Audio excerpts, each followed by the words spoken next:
Okay, hello.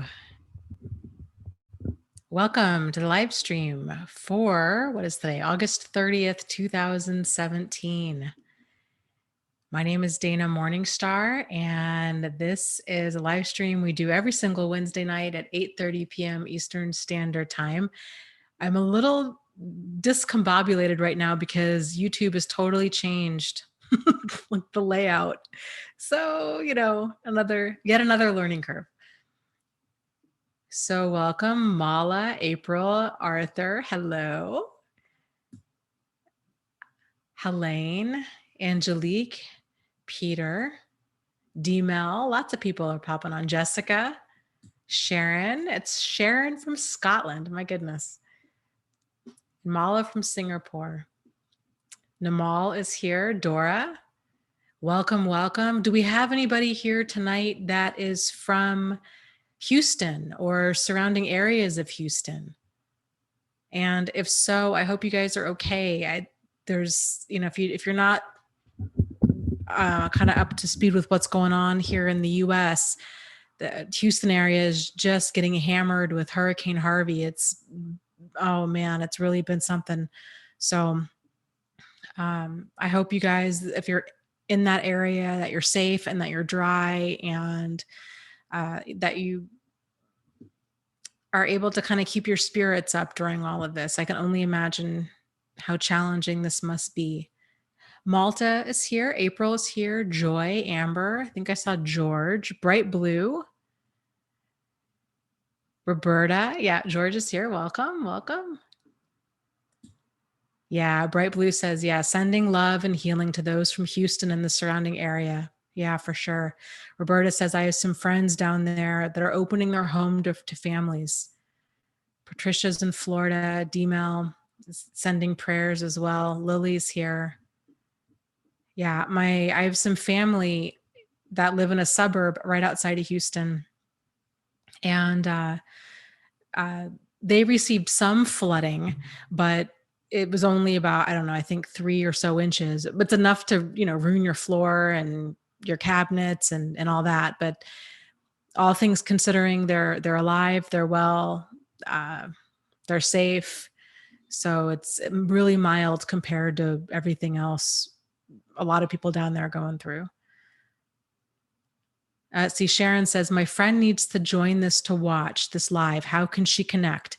So to join the live stream, if you go to my YouTube channel, which is Thrive After Abuse, you'll see a little thing. It's a red bar. It says live. If you just click on the channel, it should take you right to the live stream. And then if she wants to stay up to date with live streams from here on out, if she subscribes to my channel, and then you have to hit the little bell notification. And so anytime I go live, then she'll get an alert that we're doing the live stream. Ellen is from Michigan. Michigander. Welcome. Larry, Karen, lots of people here. So last week, there's a handful of things I wanted to share with you guys. Okay. Let's see. First being, I got my t-shirt in the mail. So I think I have to stand up for you to see it because I'm so short. I don't know if you can see it, but it says, it might look like, okay. Yeah, there's a delay. So I have to see what you guys can see. So it should just look like a bunch of cursive, like nonsensical cursive. And that was kind of the goal of when I made it. But it's not. What it really says is, yes, you can, in cursive backwards. So when you go to look in a mirror, then you can see the message. You can see, yes, you can. So it's sort of like a fun way to remind yourself every time you look in the mirror that yes, you can. And so nobody else can really easily read this message. It's just you. Yeah, Namal says, I just see squiggly lines. Yeah, that's the goal. But if you look in the mirror, it actually does make sense. So That's fun. That's my new shirt. I know. Roberta says that's awesome. Thank you. Yeah. That idea just came to me out of the blue. I kind of feel like I shouldn't even take credit for it because it just popped into my mind. And like, I don't even know where that came from, but I love it. So if you're interested in a shirt like this, or this shirt, I guess, there's a link down below on Teespring. So I have a Teespring store. Whenever I come up with ideas, I put stuff on there. And so this is called the Yes You Can shirt, and there's a link for it down below. Just a word of warning, I guess. I really like all of the t-shirts I get from there, but they're really soft, but they do shrink. So you want to make sure to wash them in cold water and not put them in the dryer. Just kind of FYI.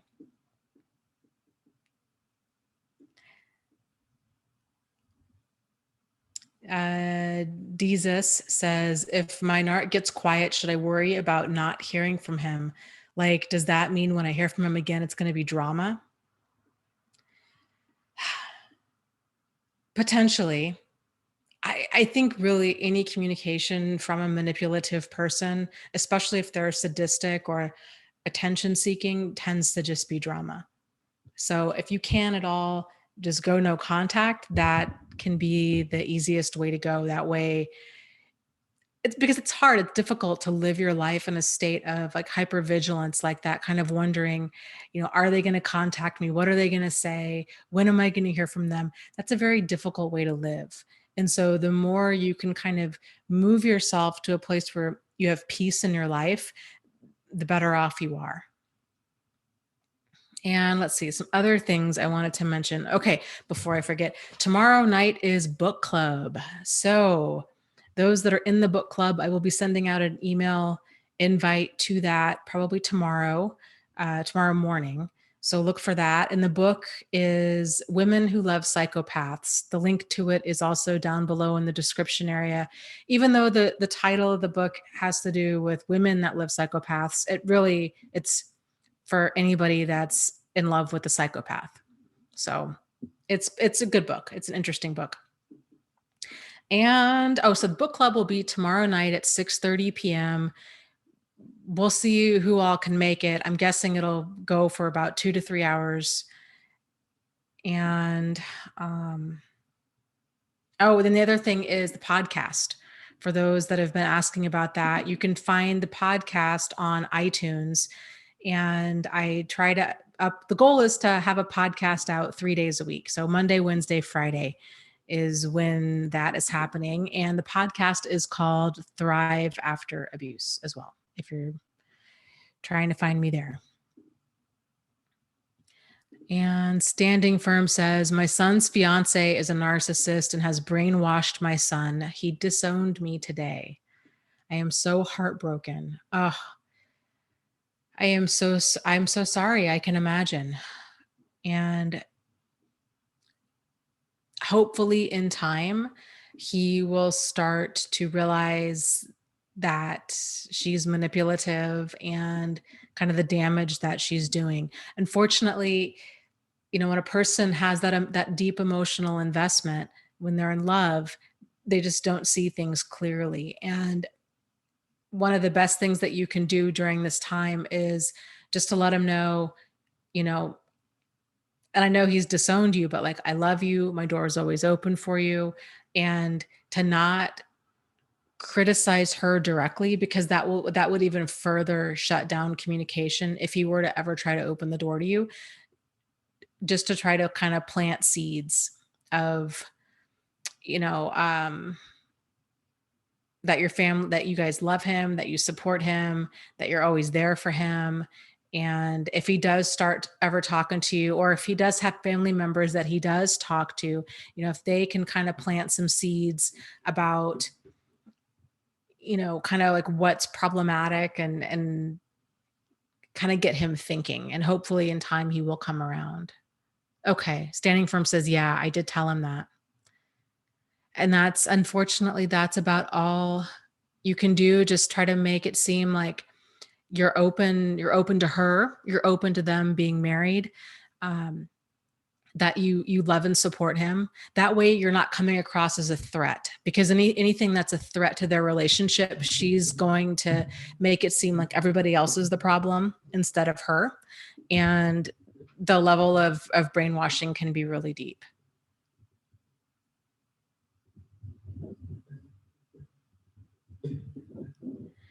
So Alexandra says, Dana, I've had dreams about my narc sister every day the past month. I've never had so many dreams about a single person. It makes me want to see her again. I miss my sister so much. What should I do? I don't, I think the answer is going to be within you, and figuring out, if you went, some people go no contact, some people go what's called low contact. And it really just depends on you. If she's dangerous and destructive and you've made the decision, I'm going no contact, I can't have this in my life, then I would encourage you to remind yourself of why you went no contact. But if she's not necessarily dangerous and destructive, but if she's tolerable in small doses, or you kind of just you want to keep some contact but distance yourself, then low contact might be a way to go as well. But only you can decide that. It's not easy. It's not easy. Change in general is not easy, especially when you do like a lot of things about that person and they are family. So I support you in whatever you do. It's not easy, and it's such an individual thing.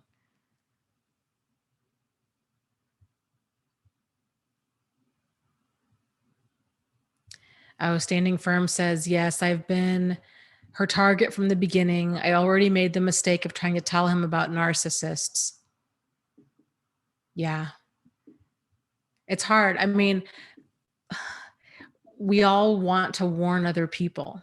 And I get it. I mean, I've done the same with the same kinds of consequences. And it's so frustrating when we, especially with our loved ones, we just want to, we want them to stay safe, and we want them to get that clarity that of what's going on. And um you know but all you can do is kind of give that warning and then just back up, because he's, my guess is, when he starts to really see her behavior more for what it is, then he might be more inclined to kind of look up some stuff. But it's a hard pill for somebody to swallow,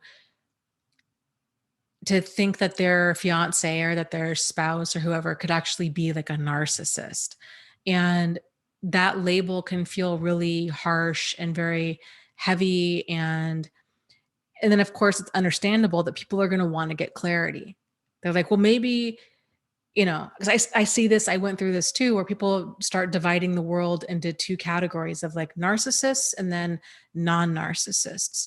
And the reality is it's not such a black and white thing. And um, it's not so much the label, because they might go to marriage counseling or what have you, and the therapist says, no, she's not a narcissist.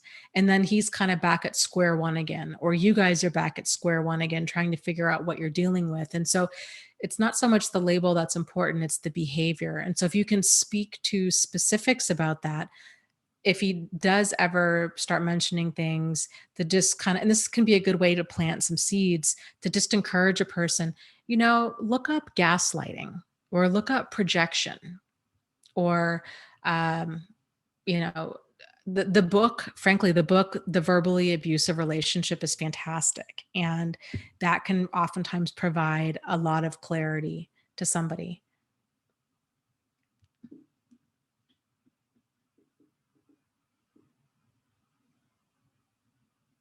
And Michelle says, so there is no hope to have a relationship with a narcissist. Together a year, and it has been the safest I feel. I moved in 2 months ago, and now it's hell.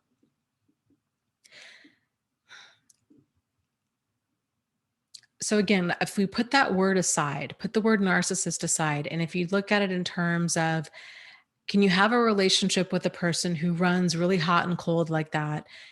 Are, if they don't have that sincere accountability for their behavior, or if they have no desire to change, then they're not going to change, at least not anytime soon.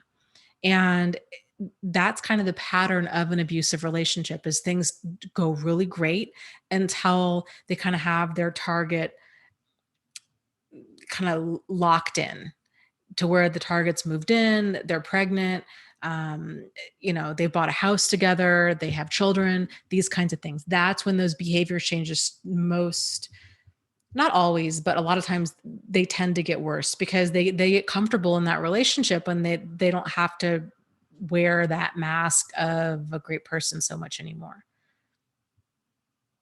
So I think the bigger question here is for you to get really clear on what do you consider workable behavior and what do you consider your deal breakers? And if you are going to stay and try to make things work, because staying and making things work is going to involve setting boundaries. It's going to involve open, honest, sincere, solutions oriented communication. It's going to involve that kind of that mutual state of like trust and support. And if any one of those elements aren't there, then that relationship isn't going to work. And so this is why it's so important for you to really get clear on, okay, these are the things that I'm going to work on, and then see how he responds to when you set boundaries, when you state your opinion, when you bring up concerns. If he gives you the silent treatment, if he up and breaks up with you, if he starts yelling, if he becomes intimidating or uses violence or even like verbal violence, and he's belittling, he's condescending, he's grinding you down, you know that's a good time to really re-examine what are your deal breakers and what kind of changes do you need to see in this relationship and in what time frame. And then I think once you get clear on the changes that you would need to see and in the time frame, then you'll have your answer.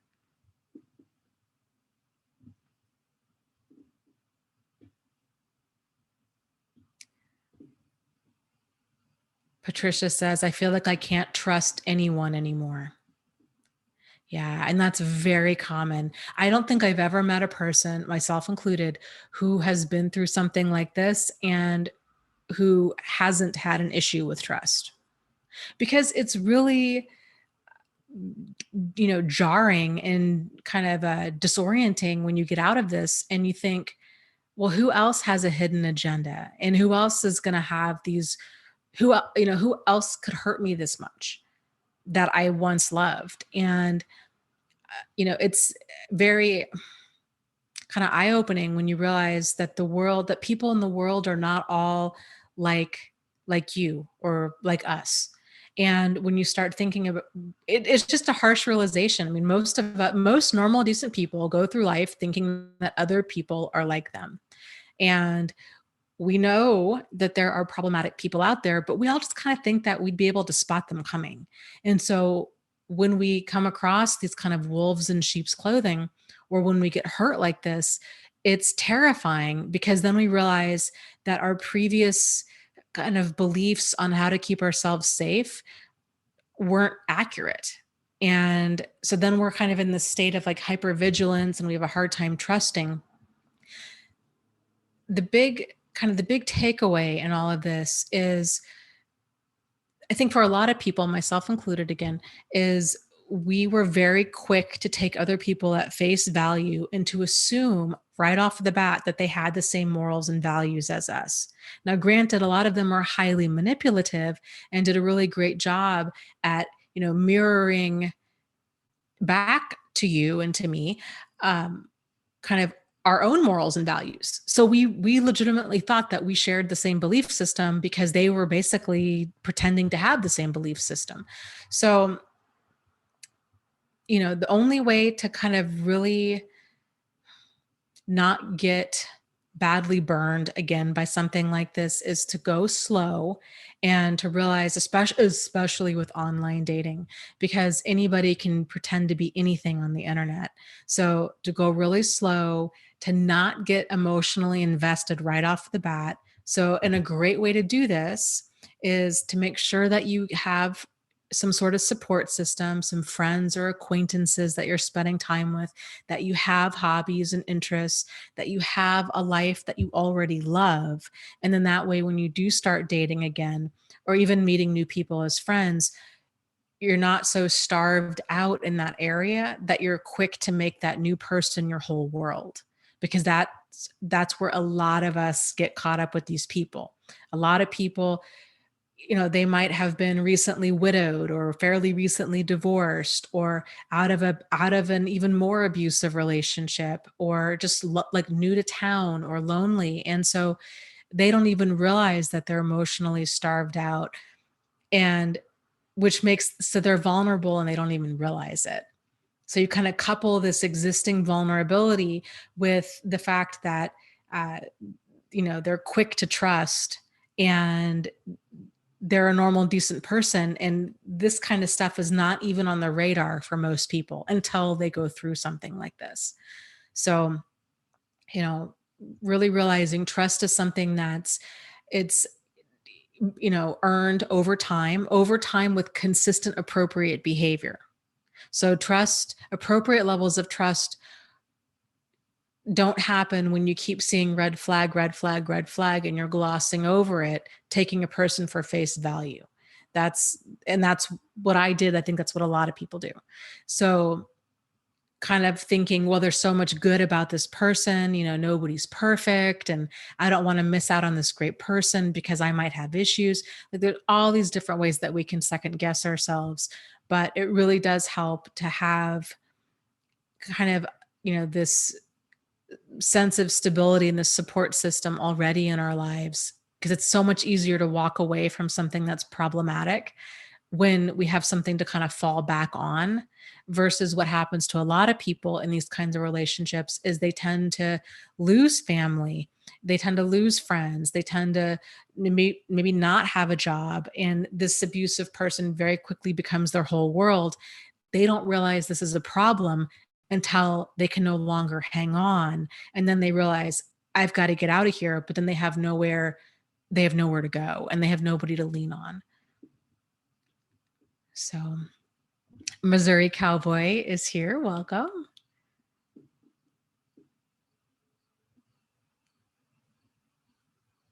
Hope says, can you be born extremely empathetic, or do you only become that way after prolonged abuse?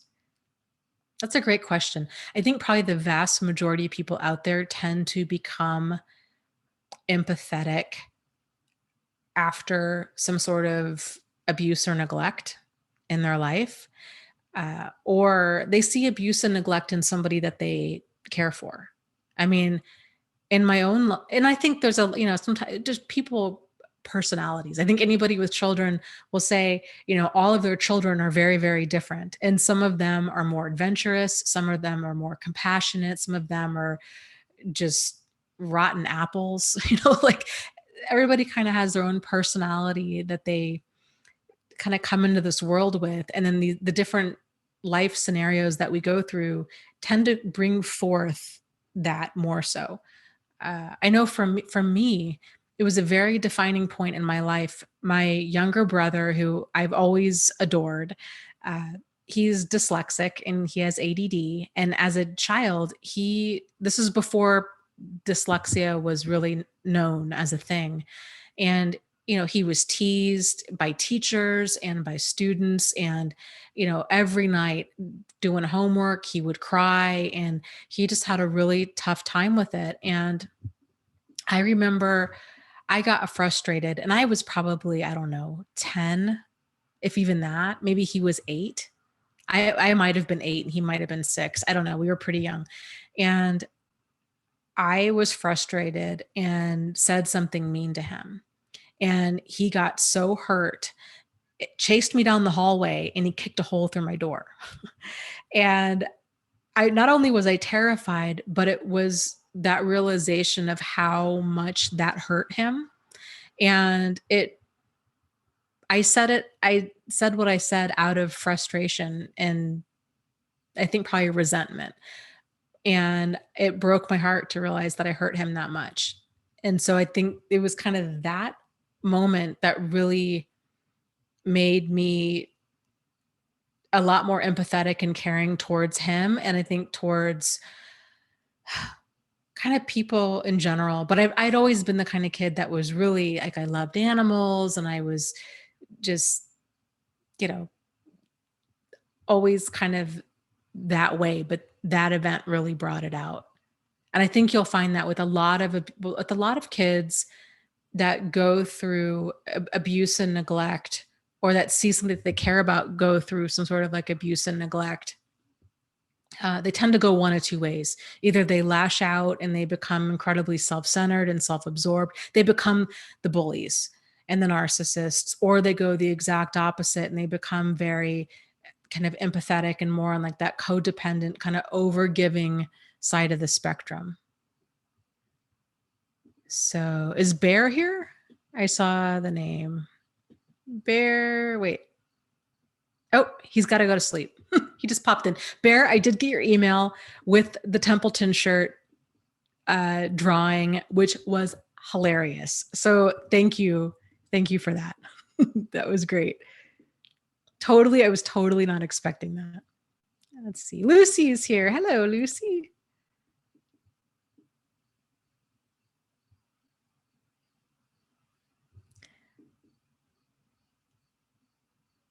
Stand in Firm says, how do I set a boundary? They just ask me for my stuff and always come back during the holidays or when they want something. I think the hardest thing with setting a boundary is it's that actionable part of it.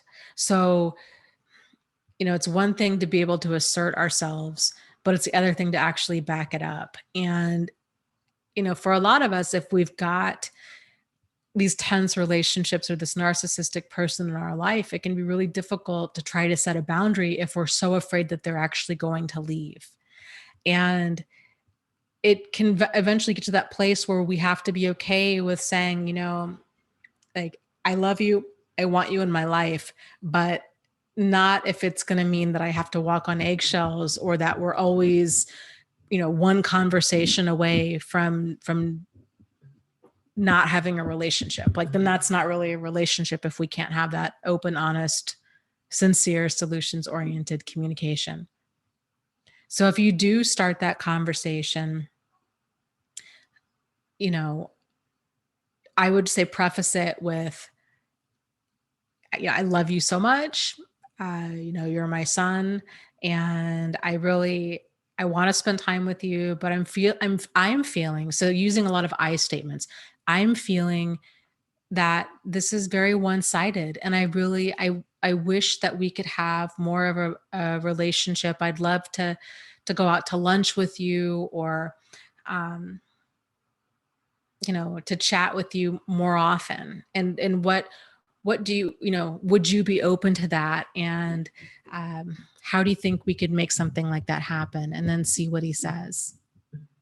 And it's one of those things too. Those tense conversations are oftentimes best had if there's like more of that rapport there. So letting him know, I care about you. I want us to be able to have that open, honest, sincere, solutions oriented communication. I feel like things are really tense. I don't want it to be that way. Can we just have an honest conversation about this? And that might be, and I think going into it, realizing that conversation, it could go one of two ways. Either it can be a bridge builder or it can be a bridge burner.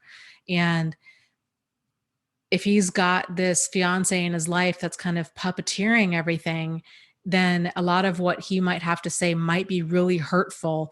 And so I would go into it preparing yourself emotionally as much as possible for him to say things that either he's been manipulated. So saying, him having kind of a very strange or skewed perception of you and of your dynamic with him, and to try to not let that ruffle you.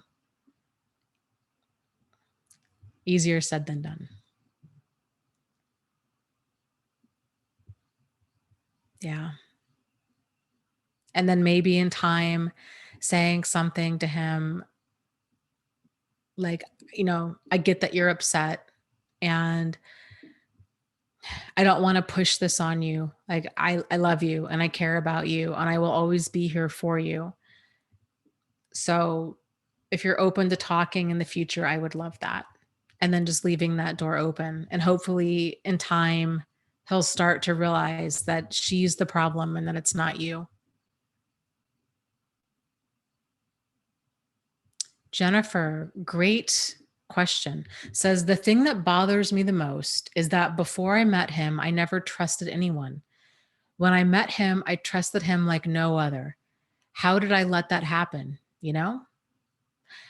Yeah, I get it. I totally get it. So oftentimes emotional manipulators like this, they do a really great job at coming across as very intense, and they do a lot of what's called mirroring. So this is mirroring is a technique. It's probably more commonly known in like sales circles. So it's basically where one person is mirroring back what the other one is doing. And all human beings, we all do this on kind of a subconscious level, but for manipulative people, they tend to do this in a more premeditated, calculated, kind of predatorial kind of way. So, whereas if you're opening up and you're talking about your likes and your dislikes and all of these things, they will start reflecting a lot of that back to you. And so that's kind of this rapport building that they do, but it's not sincere. But we don't know that, right? Or else we wouldn't have gotten sucked in.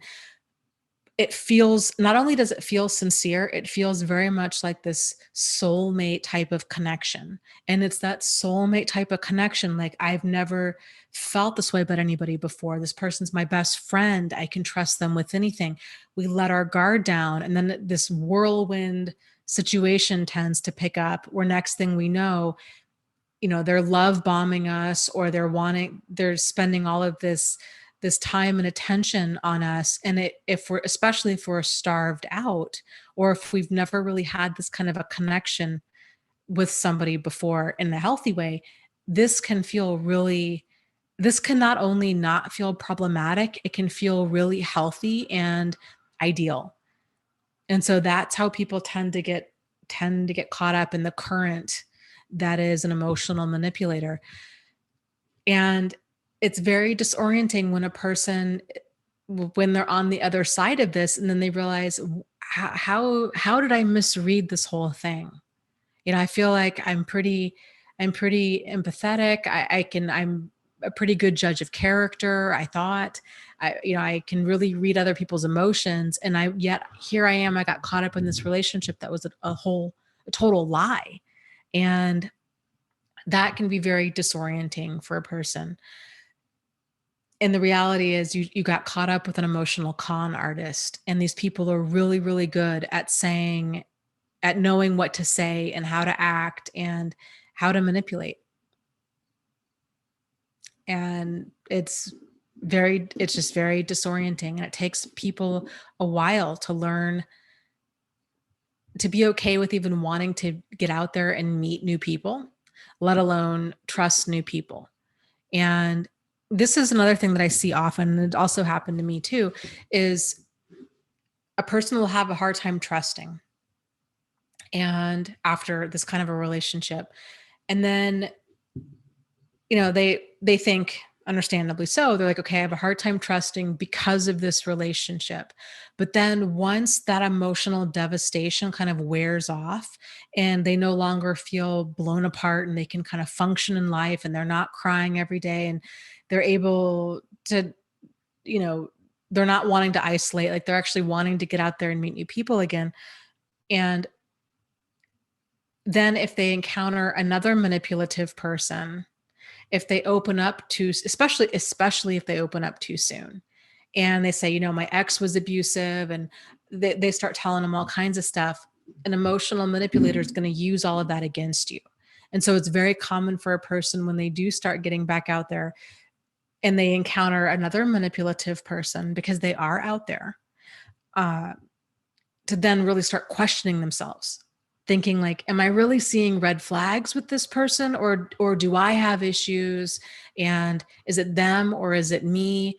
And And here's the thing. So if we have that emotional investment in this relationship, we want this relationship to work out, then we're going to have to gloss over those red flags. And a one way that people normally do this is by telling themselves, it must be me. I must be the one with the issue. Because if we see the situation clearly and we're like, that person has the issue, then generally that means that we have to leave, that we have to break up with them. But if we don't want to break up with them, then we're going to have to try to convince ourselves that what we're experiencing isn't a problem. So trust, learning to trust again, it takes time, and a lot of it really takes learning about manipulative people and manipulative behavior and kind of how this goes down and how it feels. I was talking to, I think it was the Facebook group, Facebook or Instagram, one of the two today, and we were talking about confusion in a relationship, confusion and crazy making. And it was one of the admins in the Facebook group, and how we had gotten to the place where it was so nice that anytime we started feeling, if we were in a friendship or a relationship where there was confusion that couldn't be resolved quickly, because normally confusion can be resolved quickly, 5-minute conversation, everything's fine. But if it's prolonged and if it's to the point where it's causing that introspection where you're like, is it them or is it me? And do I have issues? And is it because of my childhood or my ex? And you're feeling this like emotional anguish, that's not normal. And no relationship or friendship or job situation is worth feeling that emotional anguish. That's, in fact, emotional anguish, perpetual confusion, introspection like that, those are all signs of an abusive relationship. Those are all the early signs that something's really wrong.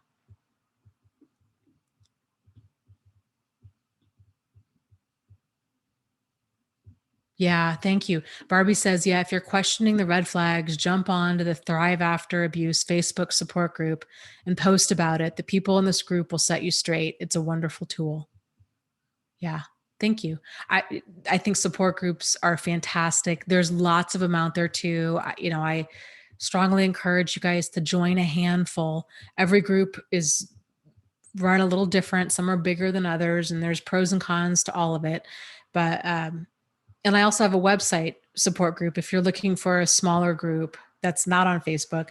My website is thriveafterabuse.com, and you can find out all about that support group there.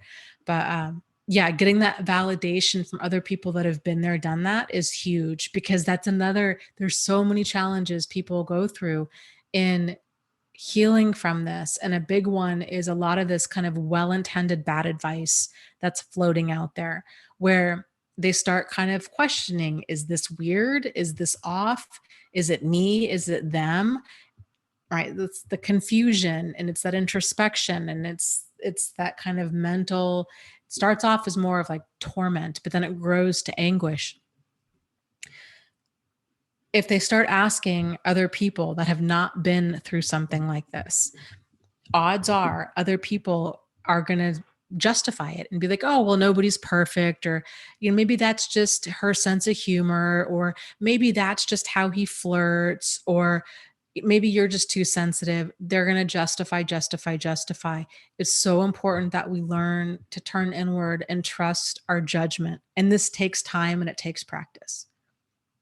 But support groups can really be great for this because other people are going to see it too.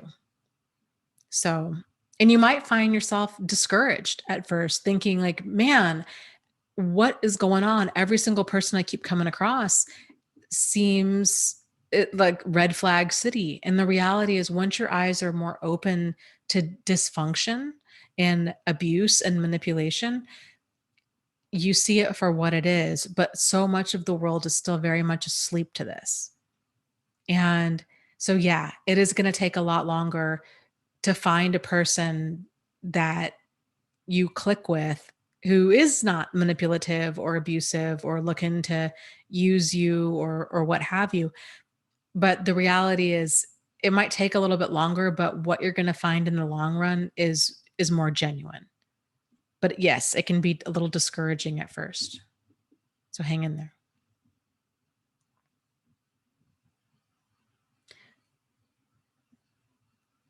Kevin says, that's what I struggle with so much. Everyone else just justifies it. There's like 1/100th actually validates my experiences, and we need validation. Ugh. Yeah. And it's so true, especially during this time. And it can be very disorienting if, again, even if you have a therapist who might know about it, knowing something and living it are two very different things. It's sort of like, talking to a person who knows all of the physiology behind running a marathon and what your muscles do and how they pump blood and when to eat and how to pace yourself. But actually running a marathon is very different from knowing about how to run a marathon. And when it comes down to the nitty gritty of it all, with an emotionally or in a kind of this narcissistically abusive relationship, it really helps to have somebody that's been through it, because they'll be more inclined to be able to pick up on a lot of these little kind of early warning signs that there's a problem. So again, why another reason I'm a huge fan of support groups. And if you are in therapy too, I think a good approach can be to also join support groups. You can get that validation and clarity there. And then all of these little nuggets of gold, these little aha moments that you find in a support group, then you can dig those out. And then if you're, depending on the dynamic that you have with your therapist, then you can take those back to therapy with you and say, this is what I discovered, or this is the connection I made. And you guys can do a deeper dive. So that's kind of something to consider too. Missouri Cowboy says, Dana, could you touch on the subject of reactive abuse again, when the target feels guilty for reacting to abuse? Sure thing. Okay. Reactive abuse. So let's see here. Reactive abuse is basically when a target reacts to being abused.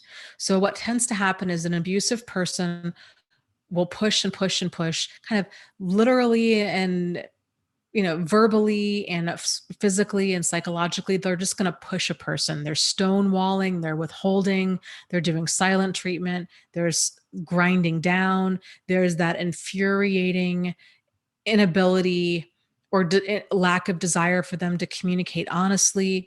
All of this stuff can really push a person to the breaking point.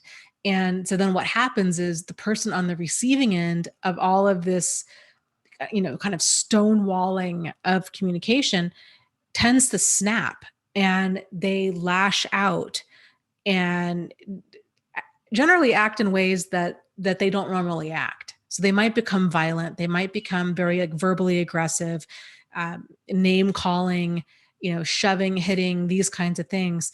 And then of course, then the abusive person really has something to point to, and they'll say, oh, but look, you did this too. And you're the problem. You're crazy. You're bipolar. You need therapy. You're abusive. How can you deny that you're abusive? Look at what you did to me. And for the target's like, oh my God, they're right. They're right. Like, I just completely flipped my lid.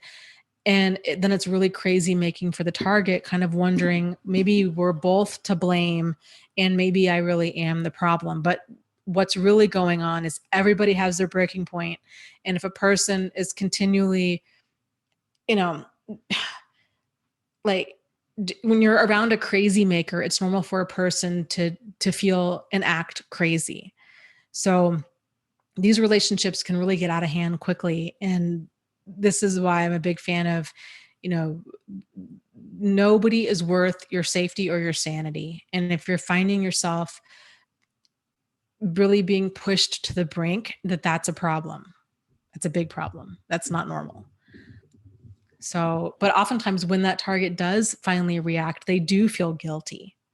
And should I apologize? And I can't believe I did that. I really said some hurtful things. And now, especially if that person's a narcissist, they're like, boy, and especially if they're like a vulnerable narcissist, boy, I really wounded them. And, he or she is in bed and they're crying. And I just feel like the biggest jerk ever. And I cannot believe I did that. And what is wrong with me?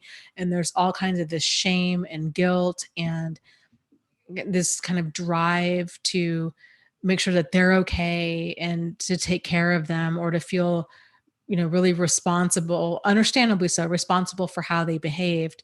But it's not so cut and dry as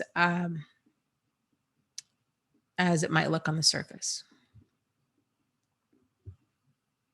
Kevin says, Dana, will I always hate my ex narc because they will never change? Is it normal for me to continue to hate her?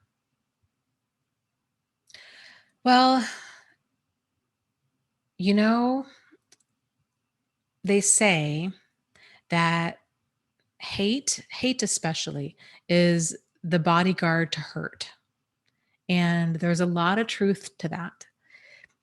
That hate and that rage does tend to simmer down in time to where it's more bearable. It's normal to be angry, and it's in many ways it's very appropriate to be angry. You were hurt, you were wronged, you were used or abused or exploited. And anger and even hate is an appropriate emotion for that. But over time, I'm a big fan of kind of the whole saying that, with holding on to that hate and anger, it's like holding on to a hot coal, trying to throw it at another person with the attempt of hurting them. But the reality is it only hurts you. And this isn't to say that you need to make amends with her, that you need to have her back in your life, that you need to put yourself in harm's way. I'm for sure not saying that. But if you can try to channel that energy that's behind that hatred and behind that rage into something that's more positive, that can work for you, getting into great shape, signing up for a class, writing a book, painting your house, these kinds of things, just getting that energy out can really, in a constructive way, can help. It can help a person to kind of move through those emotions to where they do simmer down enough to where they can become bearable, where you can actually deal with that emotion directly instead of trying to diffuse it like I was recommending.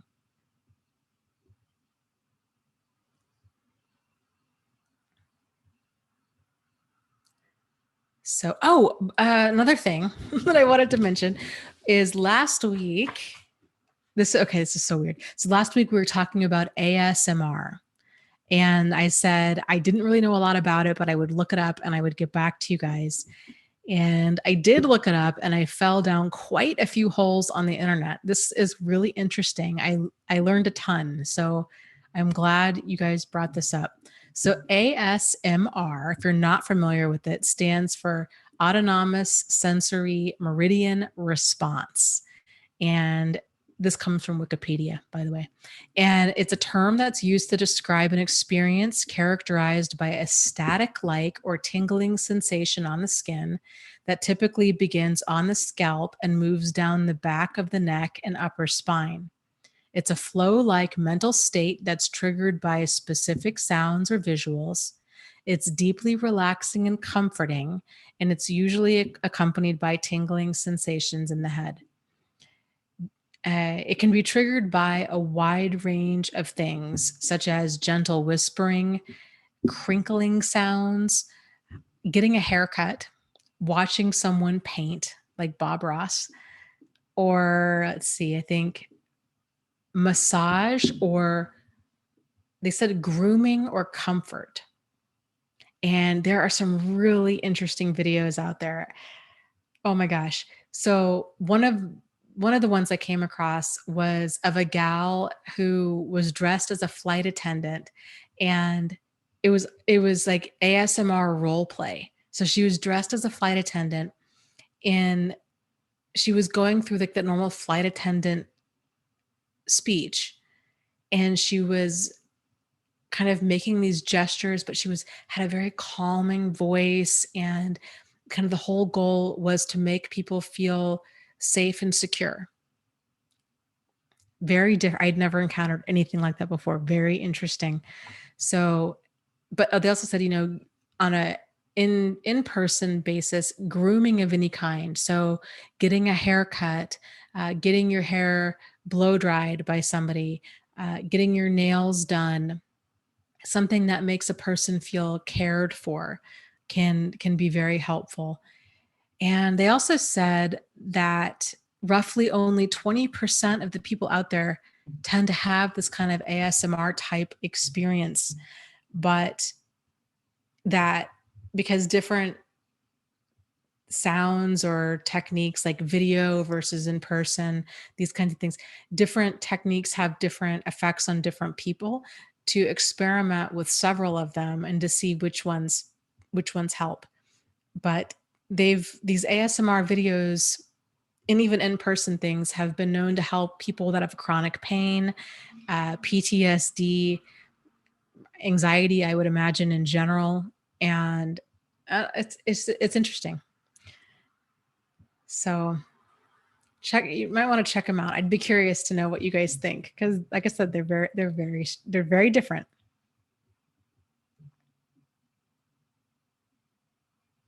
Let's see. George says, Dana, a friend of mine has been emotionally manipulating his girlfriend and has created an extremely toxic relationship. However, I don't know if he knows if he's doing it or not. Could he be oblivious? Oh, sure. Yeah, there's different degrees of, I think, denial and dysfunction when it comes to stuff like this. But the challenge is, if a person doesn't see that there's anything wrong with their behavior, then it doesn't like really matter if it's intentional or not, because they're probably not going to be receptive to it. That's the challenge. And I don't know. And it kind of goes back to, you'll have to kind of figure out with,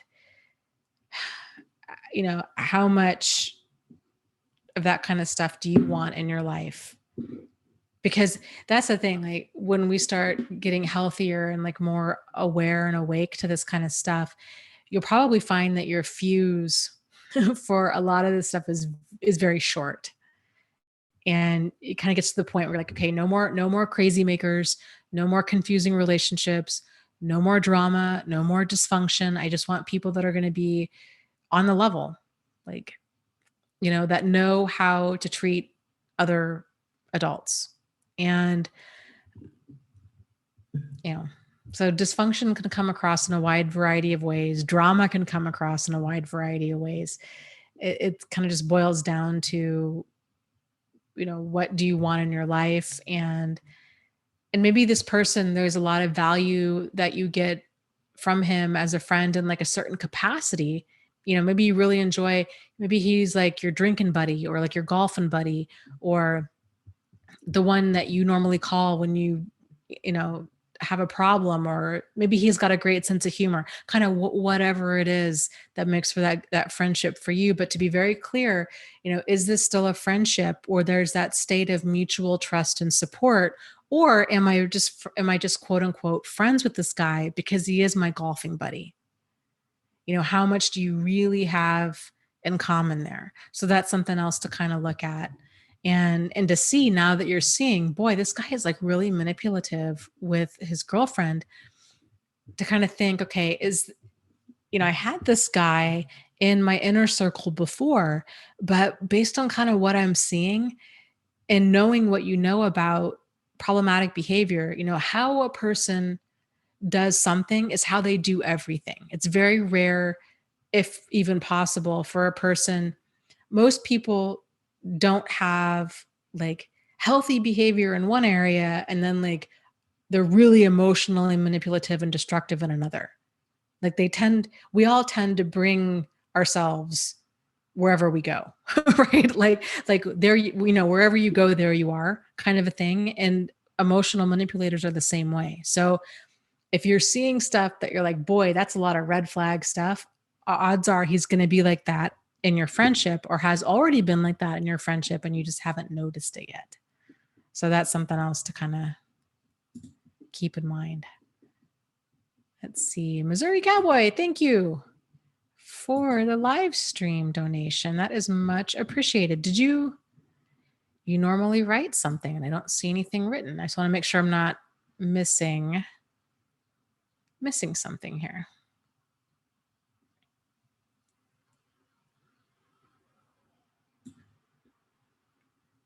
Okay, I guess not. If you did, let me know. And then I'll read it.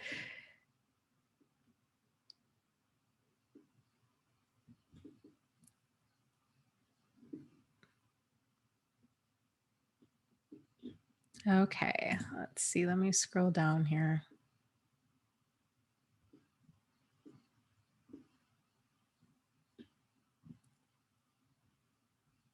Faith and Peace says, yeah, I didn't realize my ex was problematic until the end of our relationship. It was a grand finale exit.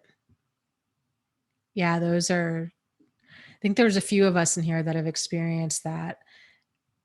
I think in many ways, those can be just as much, if not more traumatic. And I don't want to compare people's pain because pain is pain, but there's, I guess, there's different damage that's done in different types of abusive relationships. There's kind of the more slow and steady grinding down of somebody, which is incredibly damaging. But then when you have this relationship where everything seems fine, and then there's this grand finale exit, the damage that tends to be done from that is then people really have a hard time trusting because they were so blindsided by what happened and they really don't know what to do or how to keep themselves safe.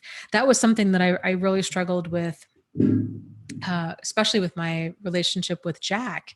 And I remember going to see a therapist and she had made a lot of assumptions about, like, right off the bat about how our relationship went down. And I didn't encounter this grinding down with him. There was gaslighting, there was some strange behavior, but it wasn't this, like, he was this perfect person up until I found out that it had all been this emotional con game. And the struggle that I had with that is I'm like, I don't know how to keep myself safe. And I know what to watch out for with, like, kind of that more overt predatorial behavior. But I think this guy was trying to kill me at the tail end and I didn't see it coming. And that really screwed me up for a long time because I just, like, I mean, it's terrifying to think that you just don't even know the person that you're sleeping next to at night.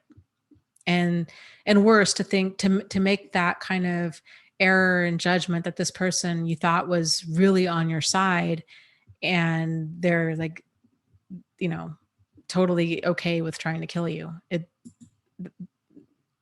That's difficult. That's difficult to get past. So, and even if it's not to that point where you're feeling like, I think this person was trying to kill me, but to the point of, oh my God, this whole relationship's been a lie. There's this double life, this grand finale, this over the top thing. It's very disjointing to a person because it's like, what was the truth? What was a lie? How do I trust again?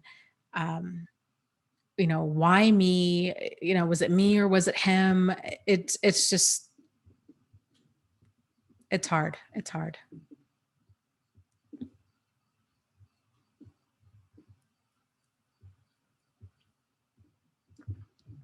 Let's see. Faith and Peace says, thank you for validating me. I am not crazy. Yeah, no, you're not. You're not. You're waking up to all of this. And that alone can make a person feel crazy, but you're not.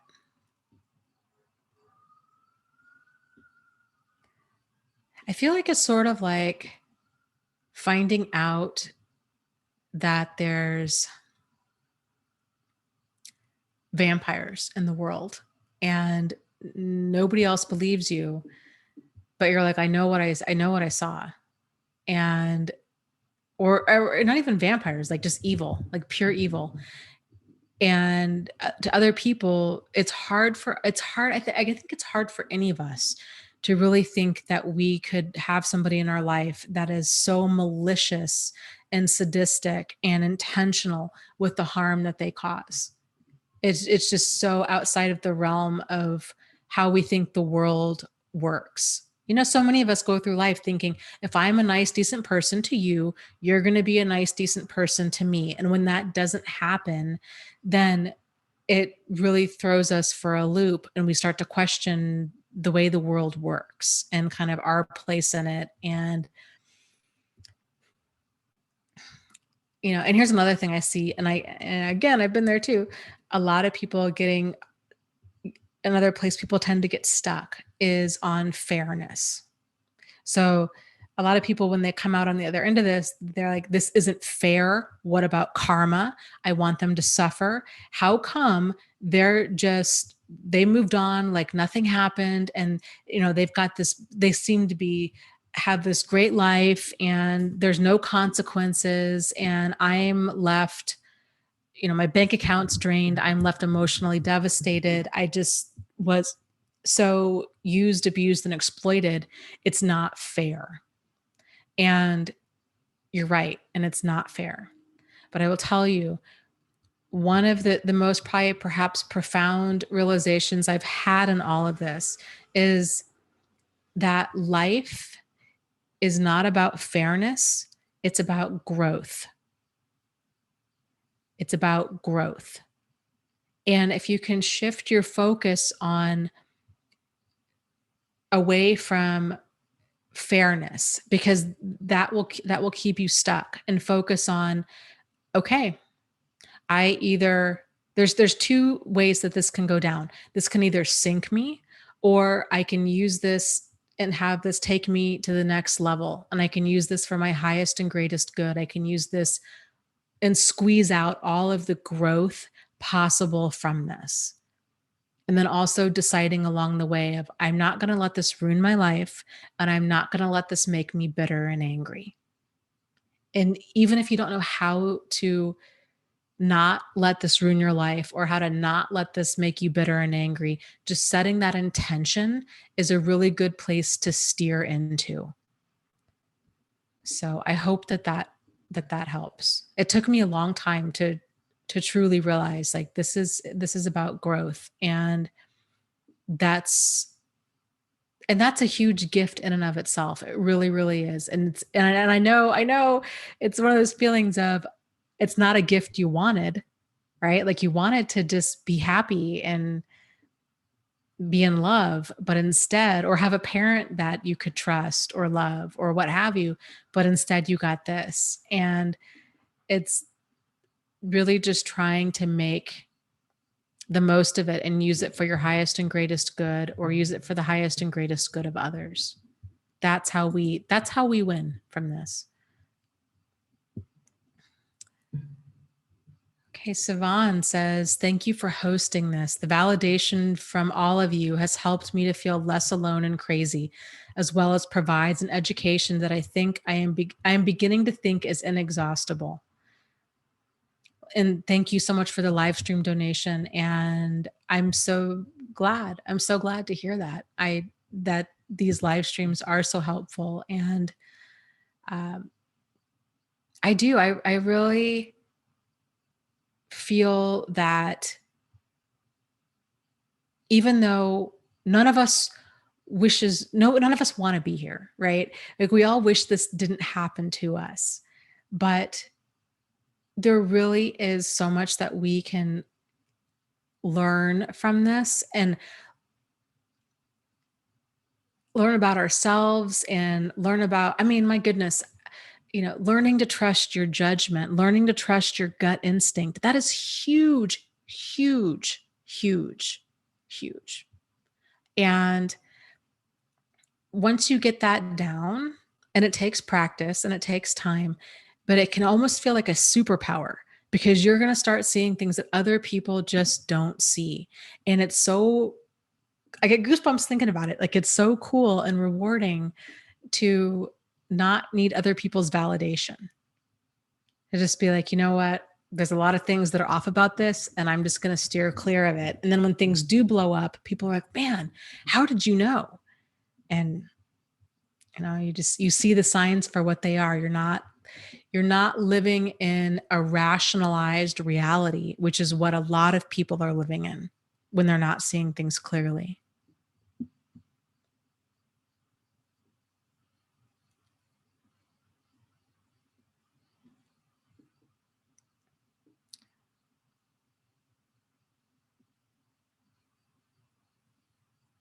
Hmm.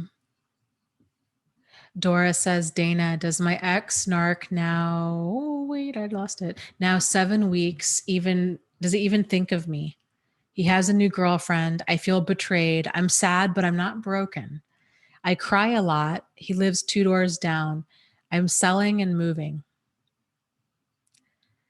It's hard to say what's going on in another person's mind, but generally, when you're dealing with a person who kind of lacks empathy, they lack remorse, they are incredibly self-absorbed and self-centered to the point where it's all about them all of the time, those kinds of people don't form deep bonds to others. Everything is very superficial. Saying like, I love you would be like the saying, for them, it would be like saying, I love ketchup. Like, they might really love ketchup, but it's like, we can tell the difference between like, no, there's a difference there between, intimate, deep human bonding and our love for ketchup. But for a person that doesn't bond deeply, it's kind of all the same to them. So, odds are he's not thinking about you in the same way that you're thinking about him. And I liked how you said that you're sad, but you're not broken. And that's another, I think, really valid kind of distinction, an important distinction for all of us to make is you might be bruised, but you're not broken. You're still here. You're still here and you can move through this. It's just one step at a time, moving in the direction of what's empowering and nourishing and healthy for you. And this pain won't always be this bad and it won't always be this intense. And many of your best days are ahead of you. I know it might not feel like it right now, but they really, really are. There is no future with an abusive person. All they do is cause hurt and heartache, and they will grind a person down.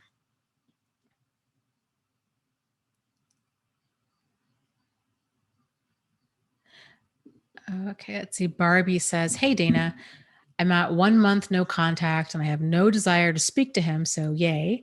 But how do I get back to feeling like myself again? I went out the other night and really felt so out of place. It just sucks. Well, it takes time. It's normal. It's so normal. It's normal for a person to want to isolate. It's normal for a person to feel numb and or to feel depressed or anxious or just like you said, just not their normal self.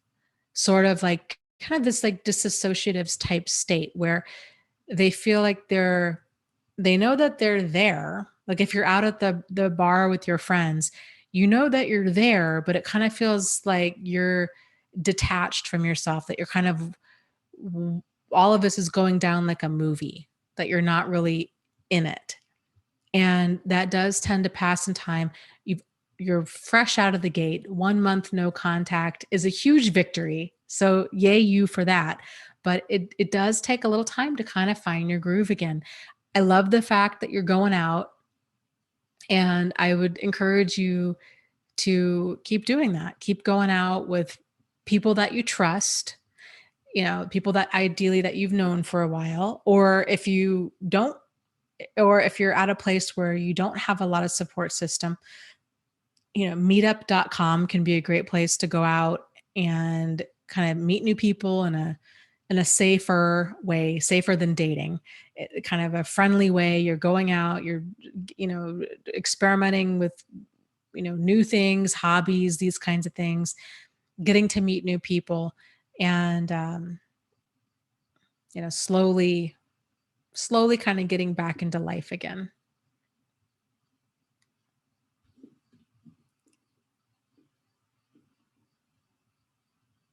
Barbie says, yeah, detached. Exactly.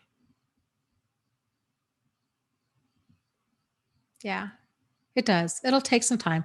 You've been through a lot, and it's sort of like feeling shell shocked, you know? And any any traumatic event in our life has generally has the capacity, I think, will change us. It will change us.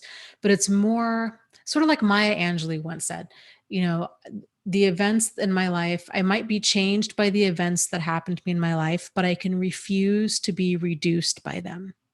So trauma is transformative, but it doesn't have to be a negative thing. We can make the conscious decision that it can transform us in a positive way in time. When those first few months can be really, really tough. Most people are crying all the time. They're incredibly depressed. They're having a hard time getting out of bed. They're either sleeping a lot or they're not sleeping at all. They might be losing a lot of weight or they might be gaining a lot of weight. They're having a hard time focusing. They have a lot of brain fog, trouble remembering. I remember I was doing things that very that things that weren't making sense, like things that were very out of order. And I felt like I was losing my mind. It would be like a hot summer day and I would have, I don't know, let's say 3 errands to go run. And normally I would save grocery shopping for the last thing to do, to keep the groceries cold as long as possible. But it's like I was doing things out of order and things weren't making sense. And I really, really, really second guessed my judgment on everything and was continually calling my mom and my brother and running things past them and apologizing, being like, I don't know. I feel like I have mashed potatoes for brains. Like, I don't know what's wrong with me, but I'm not thinking clearly. And does this make sense? Like, this is my thought process on this. Like, does this make sense? So a lot of it's very normal. You've been through a lot. So, and it's going to take some time for that kind of sense of balance to come back. There's also EMDR and EFT videos on YouTube as well. So if that's something that you're interested in exploring, that might be some options as well. That tends to be, it's kind of you can do those therapies at home. It's, like I said, there's lots of different videos out there on YouTube, and that might be something that you want to explore as well. There's also guided imagery videos, those are fantastic. If you're having trouble sleeping or if you're having trouble kind of feeling grounded. Yellow Brick Cinema is one. Jason Stevenson, Michael Seeley is another who's fantastic.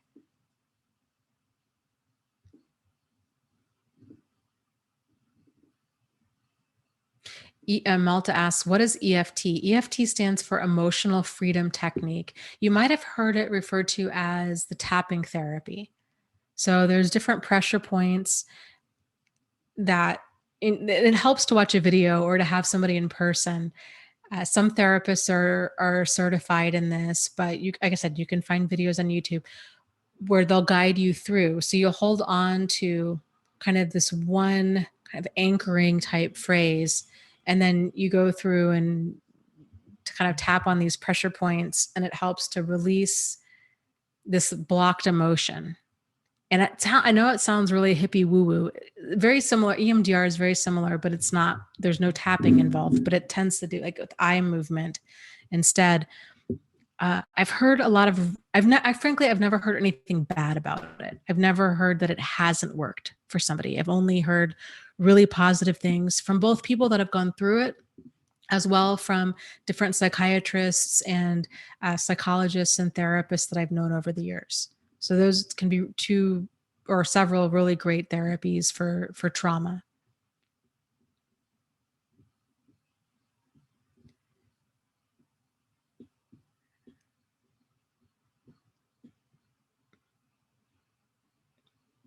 Mario says, "Yeah, I have trust issues now.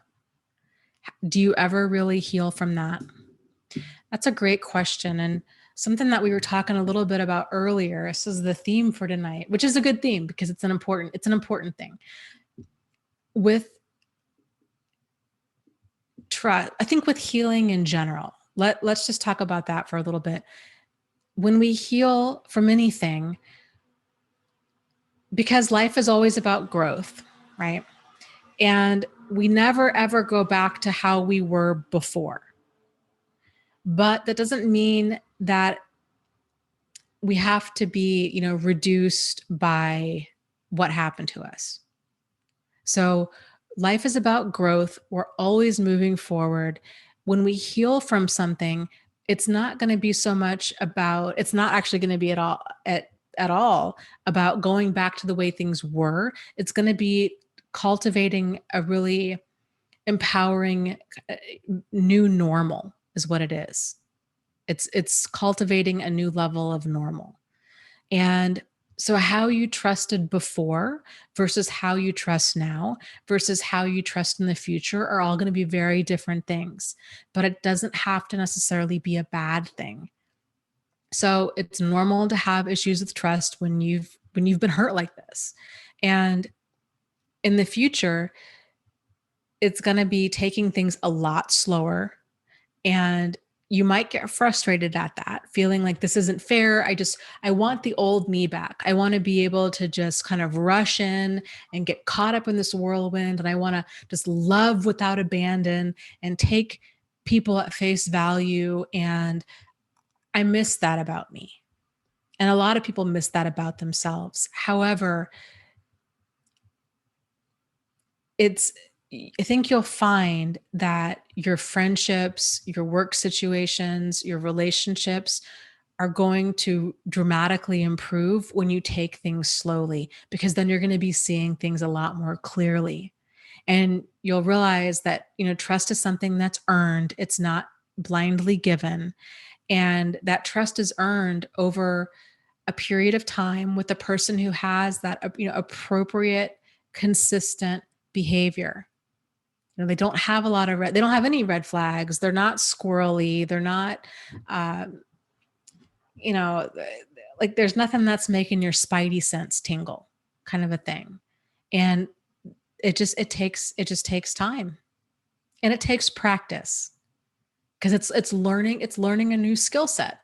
It's like learning anything else, riding a bike or cooking or, um, what have you. So, and you might most realistically, you're not going to do it perfectly right out of the gate. None of us do. And to when that happens, if you do find yourself kind of around other people that have some squirrely behavior, or you do kind of get burned again, to make the conscious effort and decision to not let that rattle you so much that you just want nothing to do with women again, or nothing to do with dating, or nothing to do with friends, or what have you. It's really easy to get burned a few times and then just be like, you know what, I'm just done. I'm just done. I'm just going to stay at home alone, and I don't want to be hurt again. But to just remind yourself, it takes some practice every time, you interact with another person and things happen. You're learning from it. And also to remember that their behavior, it's not a reflection of you, it's a reflection of them.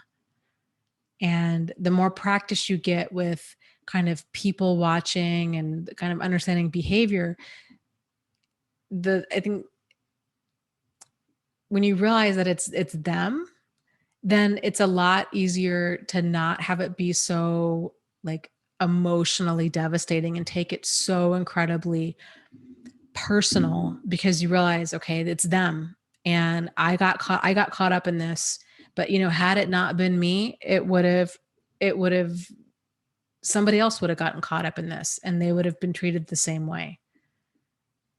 So doesn't make it hurt any less, but it does kind of give some perspective to it.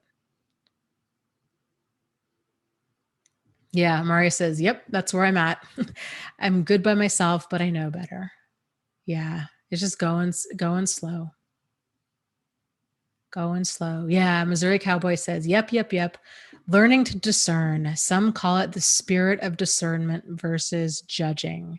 Yes. Okay, this is another part. This is a part that's going in my book that I'm working on right now, and which compares and contrasts commonly confused concepts. So with abusive people in general, it's very common that they will talk about judgment. Who are you to judge? Only God can judge me. Oh, you must be so perfect. Oh, you're so judgmental. Oh, you're not going to forgive me. Um, oh, you have a holier than thou attitude. All of these kind of guilt and obligation and manipulation to let them, for them to try to come back into your life. And the reality is that there is a difference between judging a person and being discerning. And we don't necessarily have to judge them as, you know, good or bad, what have you. I mean, honestly, you can if you want to, but if that word judgment is tripping you up, you don't have to judge them. But it is important that we use a high degree of discernment as far as what we want in our lives, what is good and bad for us, what is workable and what is a deal breaker, kind of what is healthy, what is not healthy. It's really important that we're able to have that discernment for what's a problem, and instead of just thinking, well, everybody is just kind of good at the core and I'm just going to continue to quote unquote forgive and forget, and we're confusing with forgiving with letting them re-enter our lives, which it's not the same thing. There's all these concepts that get so muddled and confused when you've got an emotional manipulator in the mix. And then of course too, it's really hard to see this stuff clearly when we're being actively manipulated. So I'm excited for this new book. I hope it'll help. And I don't know when it'll be out. Like I'm hoping it'll be out in the next what is this, September almost? October. I'm hoping it'll be out by October. It's almost done. Yeah, Faith and Peace says, yeah, forgive and forget. Aren't you religious? This was his common phrase.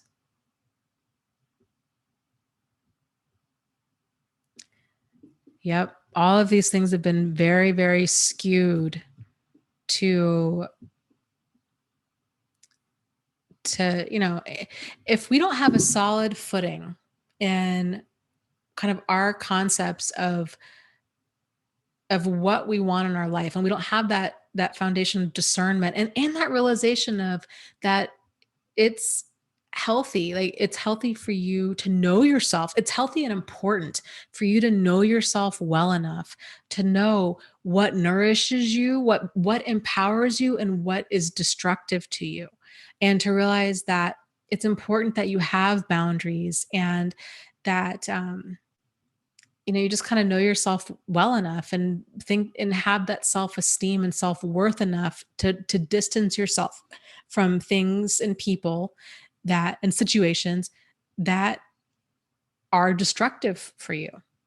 I think so many of us kind of missed that memo, or missed that day in class when we were younger. And frankly, I don't think this stuff is taught. So I think we've all missed it. It's just that we got burned by it. And so now we're figuring it out. Whereas like a lot of other people, they don't tend to figure this stuff out until they get burned by it. And then they're on the search for it. Yeah. Savan says, the thing I have to remind myself is that the normal rules do not apply to dealing with these people. Yes, that's it, and that's exactly what it is. Because all of these concepts, right? Forgiveness, compassion, kindness, um, you know, giving a person a second chance, um, commitment, love, friendship. These are all really wonderful, important concepts. But but under the kind of the lens or the blanket of manipulation, everything that once was really good it's so skewed and distorted into something toxic and destructive. And so, a lot of these concepts, we just don't think about them because we never really had to. Normal, decent people tend to hang out with other normal, decent people. And a lot of these things are just a non-issue.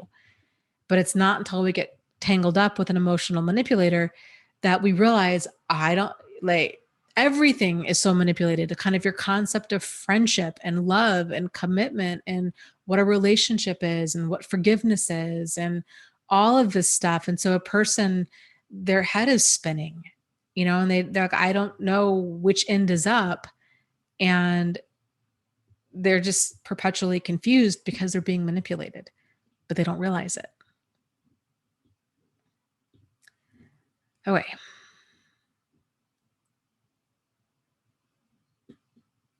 Okay, let's see.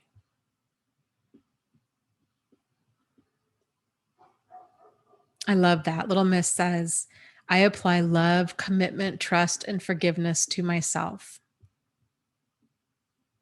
I think that's good and important that you do. The concept of forgiveness, a lot of people talk about that. You might hear people say, oh, forgiveness is for you. And for a long time, I always thought that they were more referring to like releasing that anger that you have towards the other person is for you. It wasn't until fairly recently that I realized what they're also talking about is also the importance of forgiving yourself, like forgiving yourself for getting tangled up with this person, for not seeing this stuff sooner, for staying as long as you did, for believing the garbage that they told you or how they treated you, or thinking that how they treated you was a reflection of you. And it's interesting as, I'm kind of going through all this. This is a learning curve for me too. And thinking about, I don't think I didn't think I had to forgive myself for anything for a very long time. I was very focused on, I'm angry at them. They've wronged me, but I did nothing wrong. I did nothing wrong. I have nothing to forgive myself for. And I agree with that. But it wasn't until many years later that I realized, even though I did nothing wrong, I was still carrying around a lot of shame and embarrassment and regret and anger. And that's what I needed to forgive. But like I said, it took me a while to connect that. So just food for thought that might help somebody else out there. Stand and Firm asks, what is gray rock? So gray rock, kind of in short, is a way to become as exciting and as reactive as a gray rock, meaning not at all. So you're trying, the goal is to try to detach emotionally as much as possible from a situation. And because narcissistic people, they like drama, they like stirring things up, they like the attention. So all of that's referred to as supply. So if you can kind of starve them out and not give them a reaction, then the ultimate goal is that they end up moving on and then they go find somebody else. There's a saying out there that, how does it go? Violence without suffering is a hollow act. And that ties in very well to this concept of gray rock, because the only reason that bullying or abuse is enjoyable for somebody is because it makes somebody else suffer. So if you deny them the ability of letting them know that you're suffering, they tend to get bored and move on. And that's why. So, it's, you're not letting them know that they're getting to you. You're acting, you just don't share anything that's going to evoke an emotional response in them, good or bad. So you're not talking about how, your child got an A on their report card, or you got a tax refund, or you won $10 in the lottery, or you just don't, you keep the conversation um, as just boring and unexciting as humanly possible. You talk about the weather. It's pleasant, it's polite, and it's brief, and then you're gone, kind of a thing.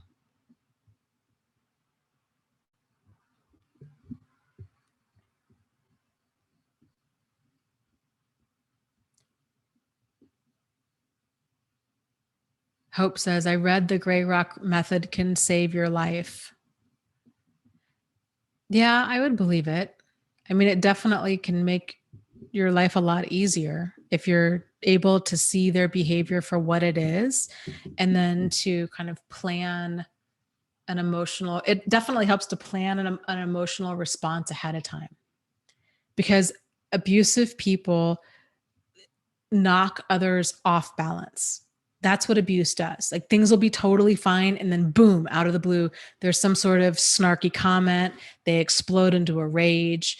Um, there tends to just be something that really knocks a person off balance. If you can prepare for being knocked off balance as much as possible, it's not going to rattle you so much. And then when you're preparing for it, then you shift from this place of reaction to being able to actually respond. And then when you're more responding, then it helps you to kind of reclaim your power and control over the situation and over yourself, because they'll push and push and push and push a person until that person does become reactively abusive, which they'll then either act totally cool, calm, and collected and concerned, or they'll use that whole situation against you. And that's when things can get really ugly really quick.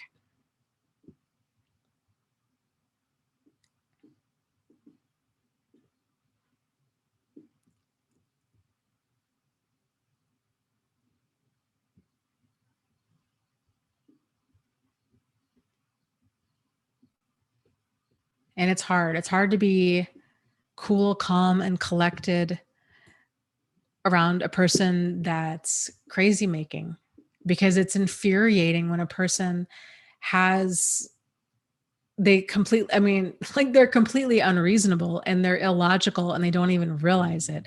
What's even more annoying is if you come across a narcissist who does think that they're totally logical and so intelligent and so reasonable and so, like, all these things that they're not, and trying to get them to see, dude, like, this is a problem. It's just, it's exhausting.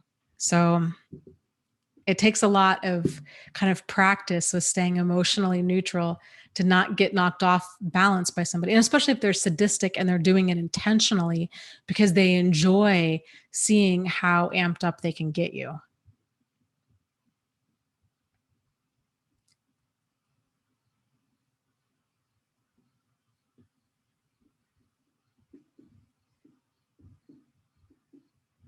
Okay.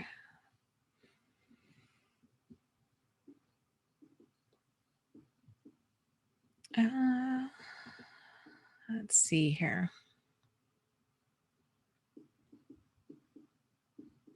Okay, Savan is talking to Maria, but this is a valid point. She says, how do you find out if it's BS or if you think you are being manipulated?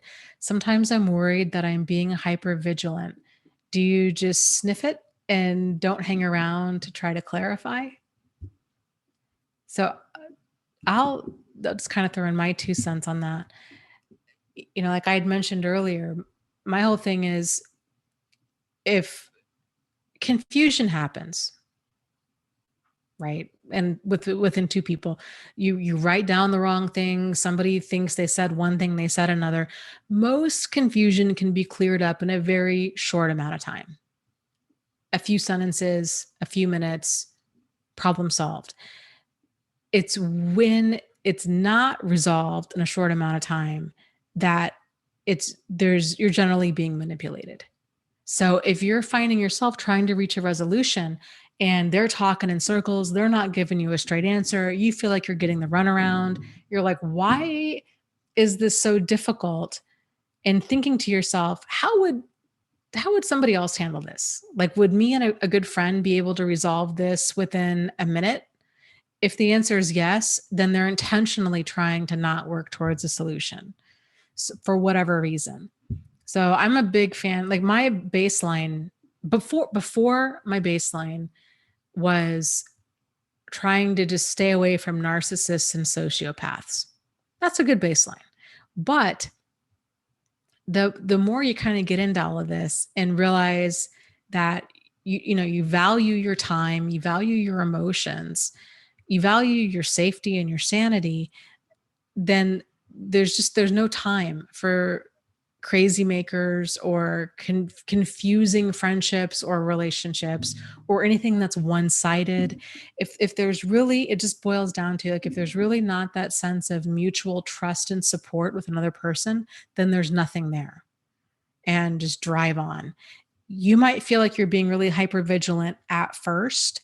Other people might even tell you that you're being very hyper vigilant, but over time, you'll start, once you start having more and more peace in your life and you're around and you're practicing this skill, um, you'll really kind of wonder, like, how and why you ever did anything less.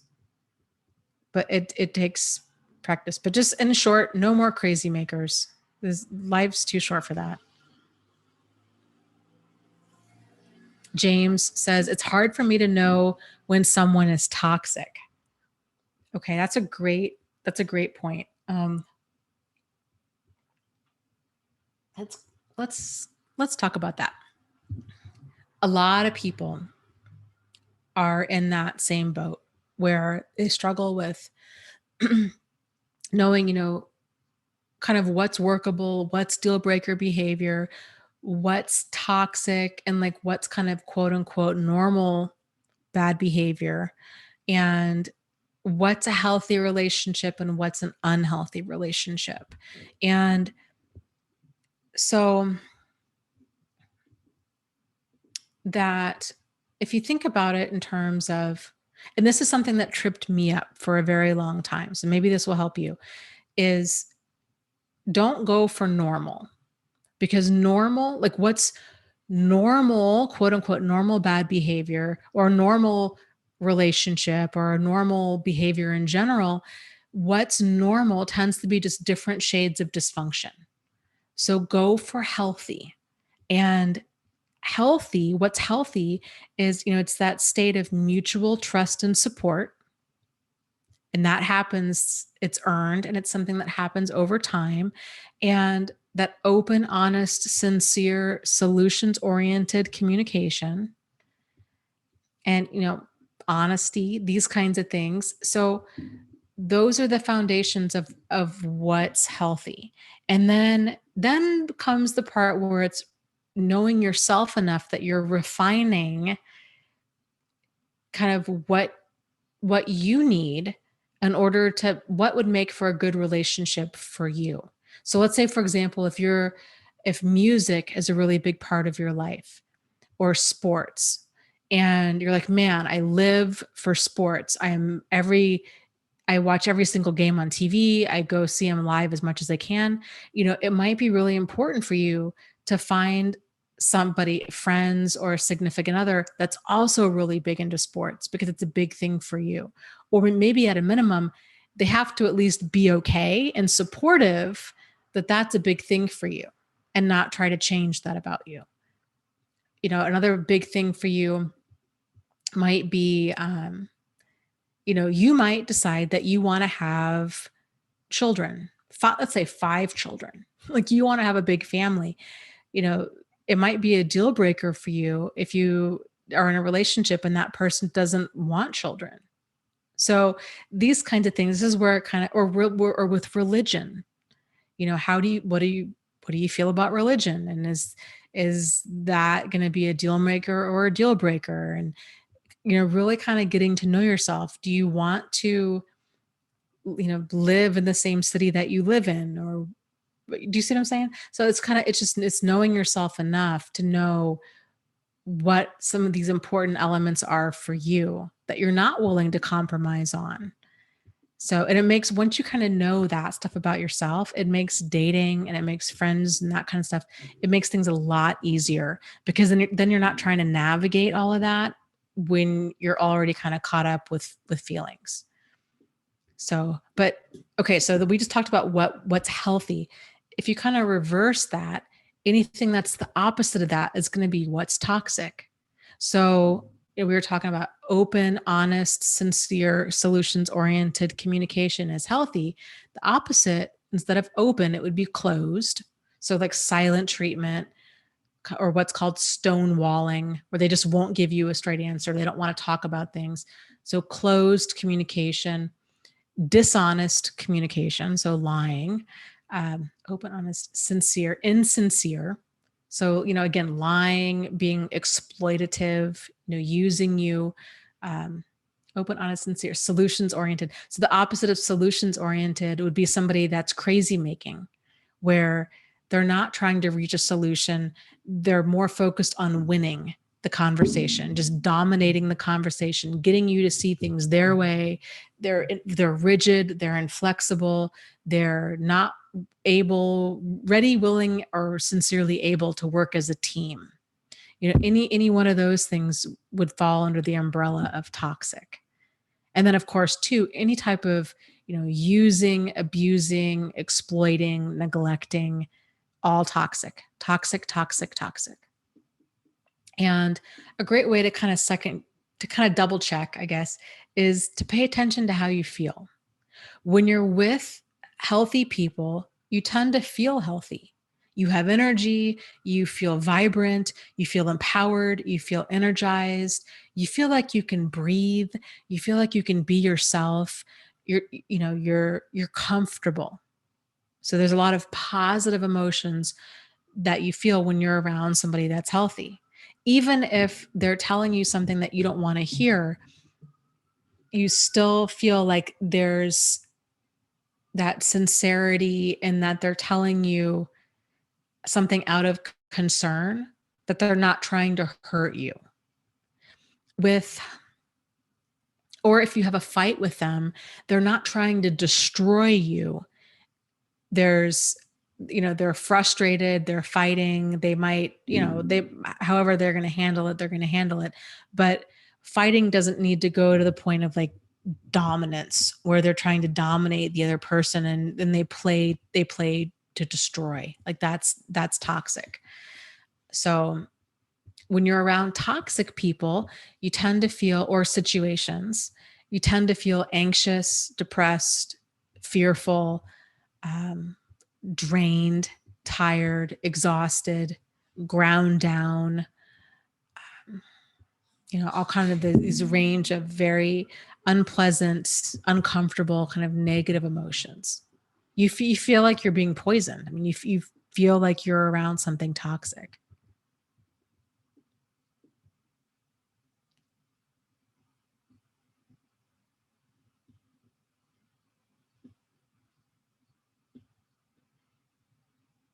So, okay, let's see. People are talking about psychopaths. Where did I lost the question? Somebody had asked about if psychopaths basically all want to kill other people. And no, I mean, the vast majority of them don't. I mean, the vast majority are not serial killers or even violent. They do tend to it's very much all about them. It's all about dominance. It's all about control, and it's all about getting their way. And, but to the point where they use, abuse, and exploit other people. And, and they tend to lack empathy. They lack remorse. There's no conscience there. They're very driven. There is no real sense of right or wrong. It's more about whatever works for them at the time, whatever they want at the time. And they're highly manipulative. So, that lack of emotional detachment can actually be an asset in certain professions. Like, they can really make for like a great paramedic, for example, or a great surgeon, or somebody who can stay cool under pressure. So, but in a dynamic where there needs to be that emotional connection, whoever, their children, generally their spouse, tends to be experiences nothing but hurt and heartache because they're just not capable of that emotional depth. Or if they do come across as very, father or mother of the year kind of a person, that child learns pretty early on that their love is very conditional, and that if they ever kind of stepped outside of this box that they have them in, that love would be gone, that they are an extension of their parent, that they're not loved for who they are.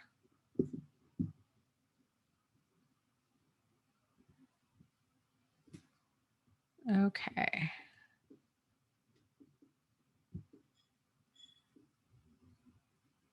Faith, okay, that's a great question. Says, what really is the difference between a sociopath and a psychopath? I think it depends on who you ask. So, I think for like if you're looking at the DSM, both of those are lumped under antisocial, or what's now known as antisocial personality disorder. And a lot of people get caught up with that. They're like, antisocial. No, this person's incredibly charming and likable. They can't be antisocial. But there's a difference between asocial and antisocial. And so asocial is a person who's not really big on interacting with other people. Antisocial means more of they're anti-society. So that they don't like rules, they don't like to work as a team. It's all about them all of the time. And there's a lot of overlap between, narcissists and sociopaths and psychopaths, or this kind of antisocial personality disorder. The core of sociopaths and psychopaths is narcissism. So, which is one of the reasons I just refer to this kind of stuff as like, narcissism, because that's the driving force. It's that blinding degree of selfishness, that it's just all about them all of the time. And it's that arrogance and that self-absorption to such a problematic degree that it just destroys. I mean, it destroys their life. They don't realize it though, because they blame everybody else, but it also destroys everybody around them. It's especially their targets. If you were to ask more of like probably criminal profilers or people that really got down to like the nitty gritty of the kind of more of like the forensics of it all, it used to be that sociopaths were kind of due to more like societal factors. So society, it was kind of, I guess, the difference between like nature and nurture. So it was more of like the argument for nurture, like events happened to them as they were being raised that caused them to be like this. Whereas with the psychopath, it was more thought of, no, this is, their brain, this is their psychology. It has to do with, there's like a true, brain abnormalities here, where the parts of their brain that control, empathy, impulse control, these kinds of things don't function like a normal brain. And while that's very interesting, the reality is there's, we're not going to run around and give everybody a brain scan. But even if we did, even if that was somehow legal or even cost effective, there's lots of different people out there that lack empathy and that have impulse control issues that don't use and abuse and exploit other people. So just because a person has different kind of brain function in those areas doesn't necessarily mean that they're going to be so incredibly problematic. So I think for, our purposes, I think it's more helpful to view it in terms of it's all toxic, narcissism, kind of anybody really that's abusing, using, exploiting, or neglecting you in order to get their own needs met. That's a problem. And that's toxic. And then trying to kind of figure out, well, what kind of toxic am I talking about? Is it bleach, or is it strychnine, or is it arsenic? It's interesting to kind of separate it out. But what's most important is that we stop drinking that poison and just realize that poison is poison, and distance ourselves accordingly. Okay. Let's see. Stand Firm says, wait, who does the exploiting? They all do. Like narcissists, sociopaths, psychopaths. So the antisocial personality disorder is more commonly associated with being exploitative, but narcissists are exploitative as well. So, and then there's also kind of some differences. Like some people, you might hear some people talk about, well, narcissists, it's more driven by their need for validation and like acknowledgement and appreciation, whereas with a with antisocial personality disorder, they're not driven by that. Like they could care less if they get any of those things or not. But again, it's hard to really know what somebody's motives are if we're not them, which is why I think it's so important that we focus on what we do know, which is the behavior, and then to realize that if it's toxic to us, then that's toxic enough, and that we need to distance ourselves enough to where we can keep ourselves safe and sane. Sure. Elba says, can you give some examples of exploiting? Sure.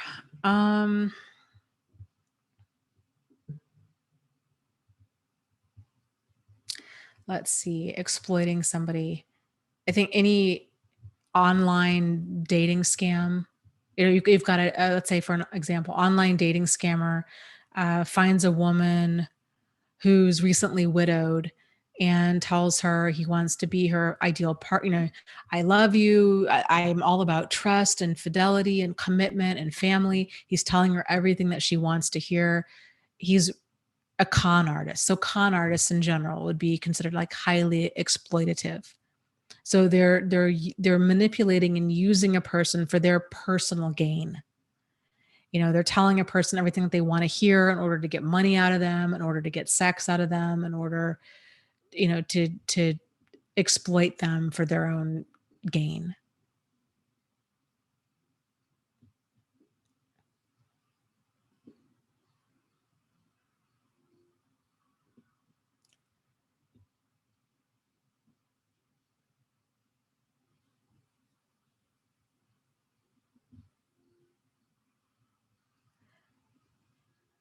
Okay, let's see.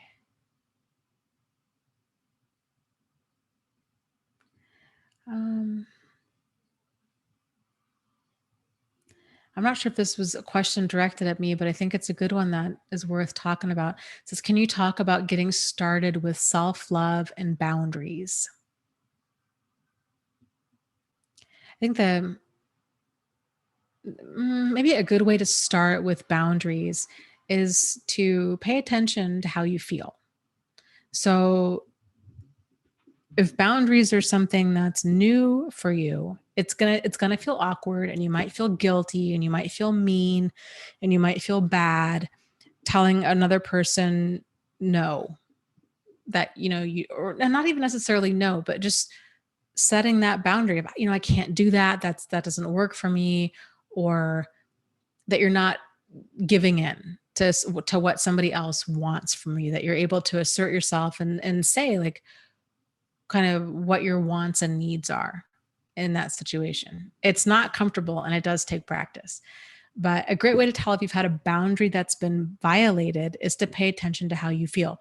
So if you're feeling resentful, angry, full of hate, rage, anxiety, depression, these kinds of uncomfortable to very uncomfortable emotions can be oftentimes are great pointers at there's been a boundary violated. Resentment is a big one that tends to go hand in hand with boundary violations.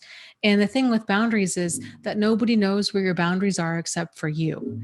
And so while we all might think, okay, this is common sense and this is the kind of the basics of adult behavior, that other people should know how to treat us appropriately. But they might not. And frankly, with boundary pushers, with kind of people that tend to be takers and manipulative, they'll push boundaries and push boundaries and push boundaries until we push back and say no, no, no more. So it's important for us to have, and we all have boundaries, whether or not we actually realize it or not. We do have boundaries. So holding to those boundaries is another thing. But I tell you, it can be really, really cool, because once you start paying attention to how you feel, and you start, when you have peace in your life and you're kind of more on that positive side of the spectrum of, at a minimum, feeling content, feeling kind of neutral, feeling peaceful, and just kind of life is good, to happy, to excited, to empowered, to bliss, joy, these kinds of things, you're going to want to spend more time in that area, in that zone. And the best way to do it is to really to say no more often than you say yes, to really guard and value your time and your emotions, and pay attention to who you have in your inner circle, and make sure that they deserve a spot in your inner circle, that they're not just in your inner circle because they're your cousin, or because like you went to elementary school with them, that they're there because they've earned a spot there, that there's that sense of mutual trust and support, and that you can rely on them and that they can rely on you, and that it's healthy and empowering, and that you're not having people in that inner circle kind of based out of like what's comfortable or what's expected, but it's actually people like in your inner circle for very valid reasons. And so once you start paying attention to how you feel, then you'll be able to tell a lot sooner that a boundary has been violated. And so, like we talked about earlier, so boundaries have several parts to them. And the first part is being assertive and, letting a person know, like, hey, that's not okay with me, or somehow kind of setting that limit. And the second part, and that's uncomfortable. Like, I'm not going to lie, I still struggle with that.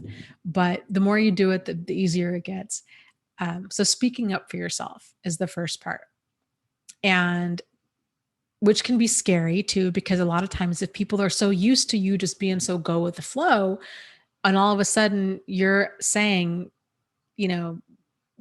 like you're drawing a line, it's like, hey, you know what? Can you do your dishes? Like, I don't want to do all the dishes all the time. Or, hey, can you, or no, I'm not going to be able to like pick you up, or I'm not going to be able to take phone calls, after 9 o'clock, or whatever your lines are in the sand. When you start kind of putting your foot down, other people are going to most likely not react well to that, because then they're feeling like, whoa, okay, and they're going to kind of get some attitude with it because they're not used to you saying no or asserting yourself. And so then the second part of that, having a boundary, is then having some sort of like actionable, like appropriate consequence.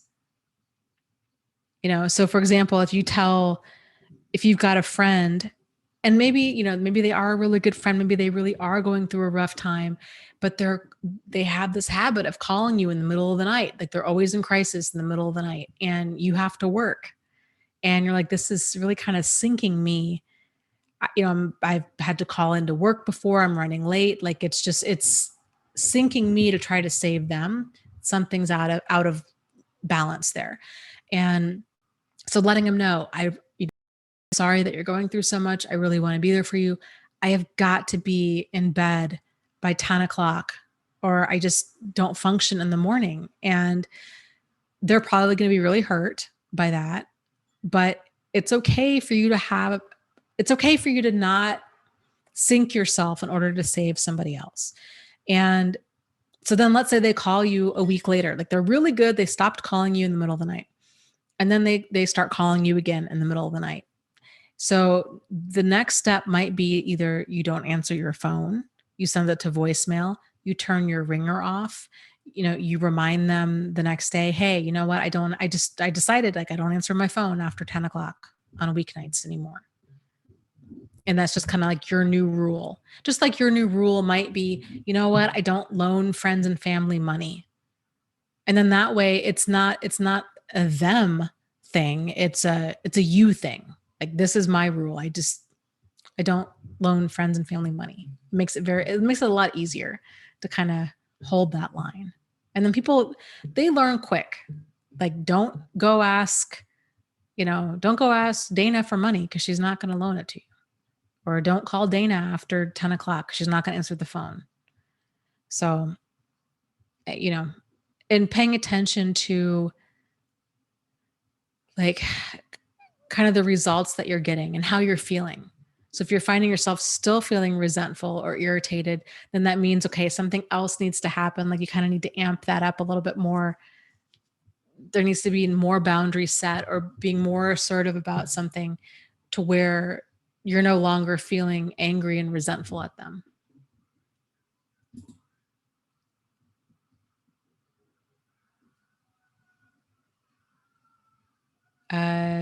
D-Mel had said something about sociopathy being less severe than psychopathy.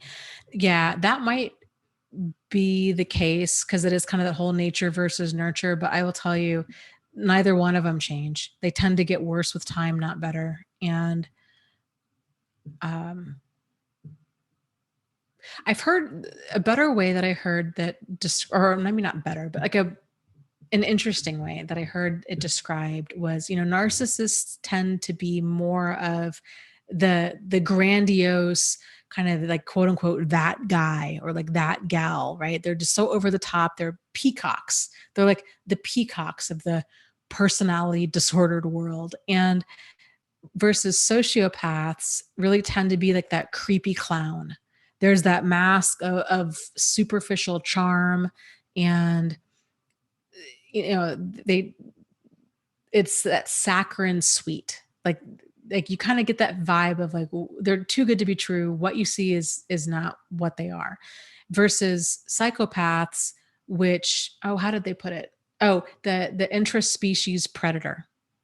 I think that was Robert Hare who said that. Intraspecies predator. That's very true. They don't care. And they don't really make an effort to camouflage who they are. They don't care.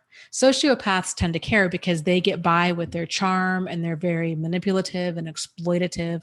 Whereas psychopaths, like, they're manipulative too, but they're often sadistic and dark and out for more like destruction.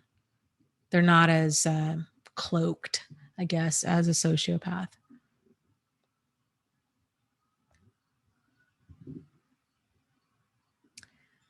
Okay, I've got questions here, and I totally. Let's see. Wait, is this? Yes, Michaela. I'm so sorry if you're listening to this. I emailed her that I would answer her question last week, and then my printer was out of ink, so I didn't get a chance to print it out. But she had said, Dana, okay, this may sound unusual, but can a narcissist be fond of and actually demonstrate affection towards a pet? Even more affection to it than to their youngest children, to the point if anyone says anything that they perceive to be criticism of the animal, that they are very offended, as if it was an extension of themselves. I'm very confused because of the harsh negative behavior and expressions towards me who is supposedly loved by him. Thanks so much. Yeah, with narcissists or narcissistic people in general, at the core of them, they are people, and they're people with sociopathic behavior or with narcissistic behavior. And so because of that, because they're at the core, they're individual people, all of that kind of behavior manifests in very different ways. It just depends on the person. Sometimes they really do, they're great with animals, and sometimes they're really violent and terrible with animals. Sometimes they can be really great with children. Sometimes they can be really awful with children. Kind of the core of that is it's power and control, and it's on a spectrum. So there's kind of this mild, moderate to severe spectrum of their behavior. So, but sometimes, yeah, they might take a lot. I mean, like for a narcissist, they might take a lot of pride in their job or um, in their dog or in their car or in the way that they're dressed. A lot of times it's status symbols, public image, these kinds of things. And a pet could for sure be a part of that. I think what's more significant, though, isn't so much about how they are towards the dog. It would be more, I'm more concerned about if the dog is being treated better than you, then that's a problem. And that's a concern. So, and then that's going to kind of go back to you trying to figure out, you know, what kind of what's workable behavior for you and where are your deal breakers.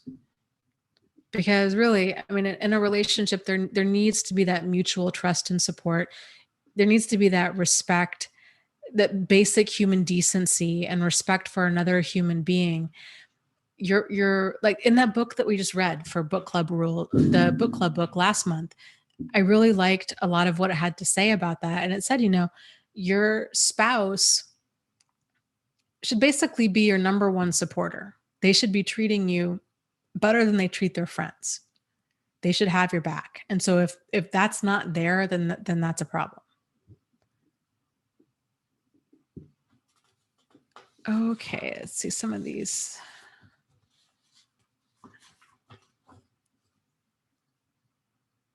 Okay, let me see if I can kind of shorten this. I'm going to shorten this one. You know what? I'm going to read this next week. I'm going to shorten this one down because it's really long. So Holly, if you're listening, we'll go over this one next week. But, because there's kind of a lot to that as well.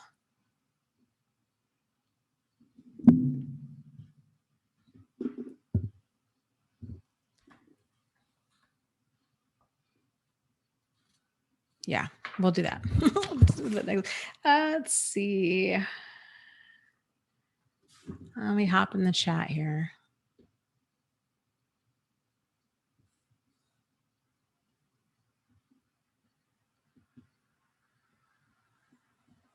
Hope is saying, a lot of narcissists love to kill their targets' pets. And that, unfortunately, is I don't know if it's common, but it's definitely a thing. There's not that level of emotional depth or attachment.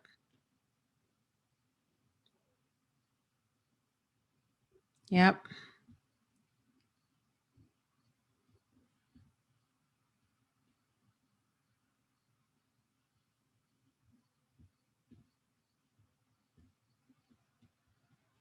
Christy says he treated the dog like he later did me, loving 1 minute, abusive the next.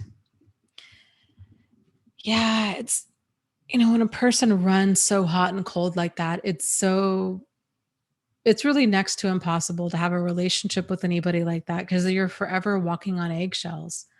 And that's just a really hard way to live. Let's see. All That Cat says, what's the book club book for September? I do not remember. I should have written it down. Let me hop over to my website and then I will look it up and I will tell you. Let's see here. Book club book for September is called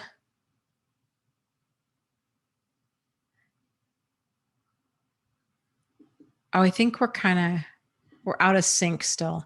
The next book is called The Betrayal Bond by Patrick Carnes. I need to go in here and change this. It's in the on my website. It says that it's a book club book for August, but it's really the book club book that we're going to be discussing in September.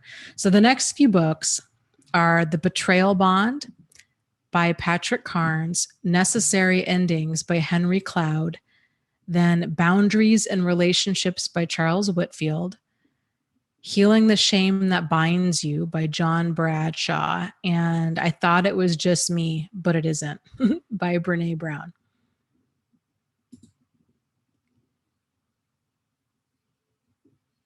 Faith asks, Dana, do you do private consultations?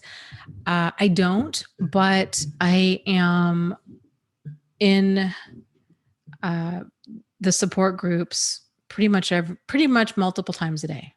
So the Facebook group and the website group. And I'm here, and you can always email me too at deardana@thriveafterabuse.com. If you have a question, if you want me to answer it on here. We can keep it anonymous too.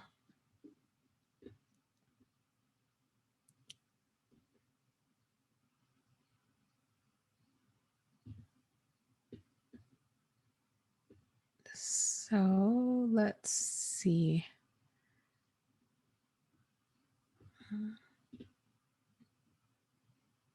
Yeah, All That Kaz says, yes, your spouse or partner should be treating you better. It's simple logic. But with a narcissist, it's a problem. Yes, it is a problem. Anybody that's not kind of ready, willing, or able to work as a team, they're not going to work as a team. And it has to be a team in order for there to be a relationship. If it's not, then it's just one-sided, and that doesn't work. Oh, I'm so glad. West Coast Cat says, Dana and all of you guys, you literally saved my life by helping me realize I am not crazy or a bad person. Thank you, everyone. I finally feel like me again, and I'm happy. I forgot how it feels. Oh, you're so welcome. That's so awesome to hear. It's very validating, I think, to hear, just to get that feedback from this many other people in a chat.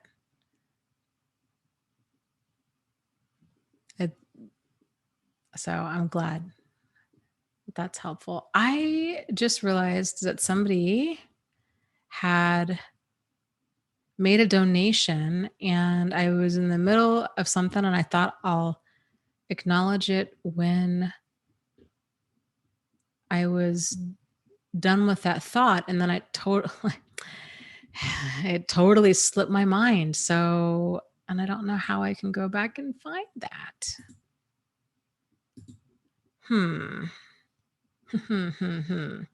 So if you made a donation and I didn't acknowledge it, please, and if you had said something in that, please let me know. And because I would like to thank you for that.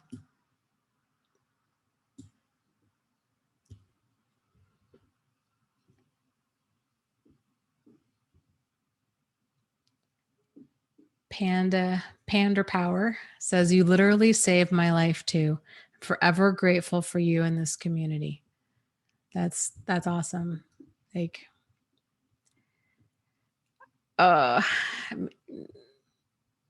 it's amazing, the internet, how we can reach people and these things can make a difference. And we don't, like, and you don't even know until somebody says something like that. It's just really cool. It's really cool. And I'm really glad that these videos and that the chat and support group and all of that could make such a positive difference.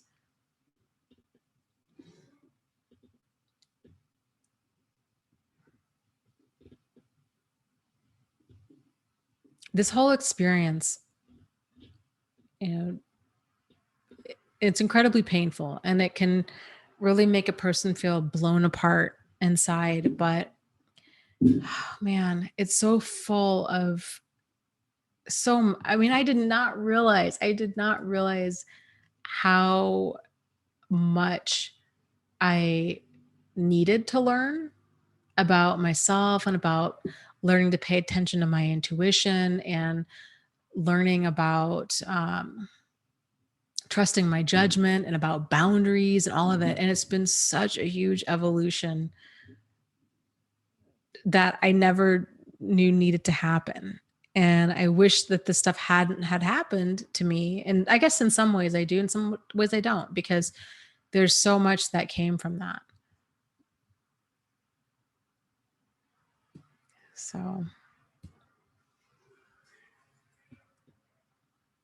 oh, well, thank you. Maria says, Dana, you've really found your calling, truly. Well, thank you.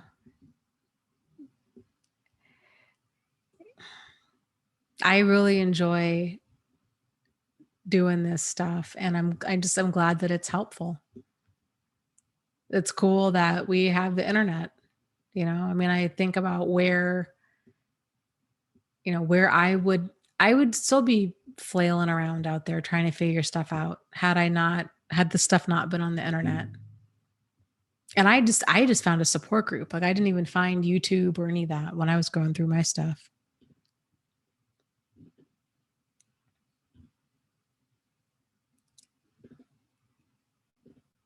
So,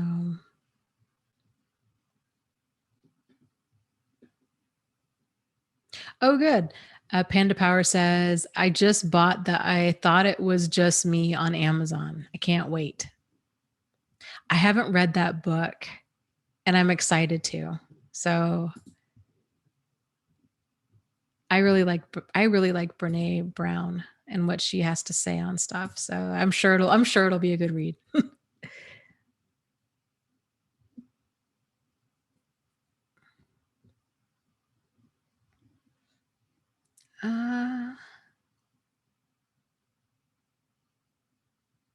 Walter. Okay, Walter, thank you. He says, I made the donation.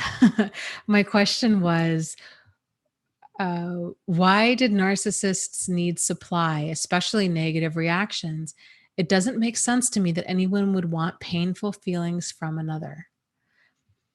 Well, I think kind of at least the theory behind it is it's a way for them to feel smug and superior.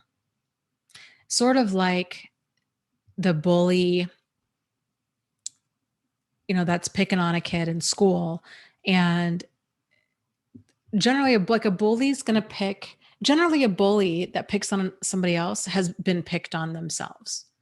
So that kid that's getting bullied, generally they're getting picked on at home, and then they bring all that to school and they pick on somebody else, and they find the kid that has similar qualities to themselves that made them vulnerable at one point. So they tend to pick on kids that are kind, compassionate, caring, trusting, sweet, and sincere. Bullies don't bully other bullies. They bully good people, and it's to get that reaction. So a lot of it's kind of this thought of they're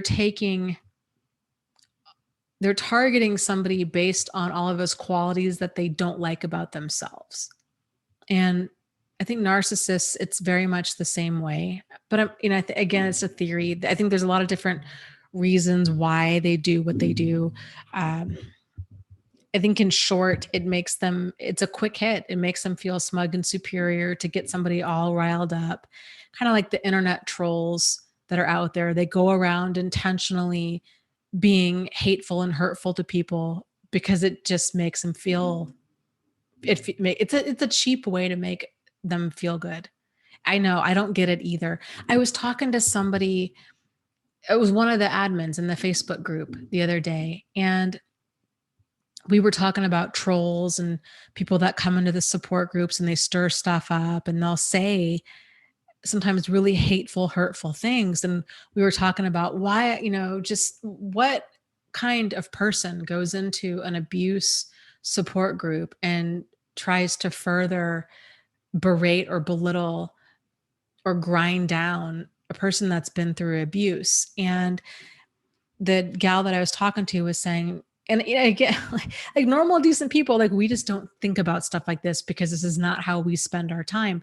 But she was saying, she's like, oh, these trolls, they're so awful. Sometimes they'll go into groups for, let's say, parents that have lost a child, and they'll just say, or for eating disorders, and they'll go in there and they'll just say hateful, hurtful things with the intention of just grinding that other person down. So they might go into anorexia support groups and just be like, oh, I still see fat on you.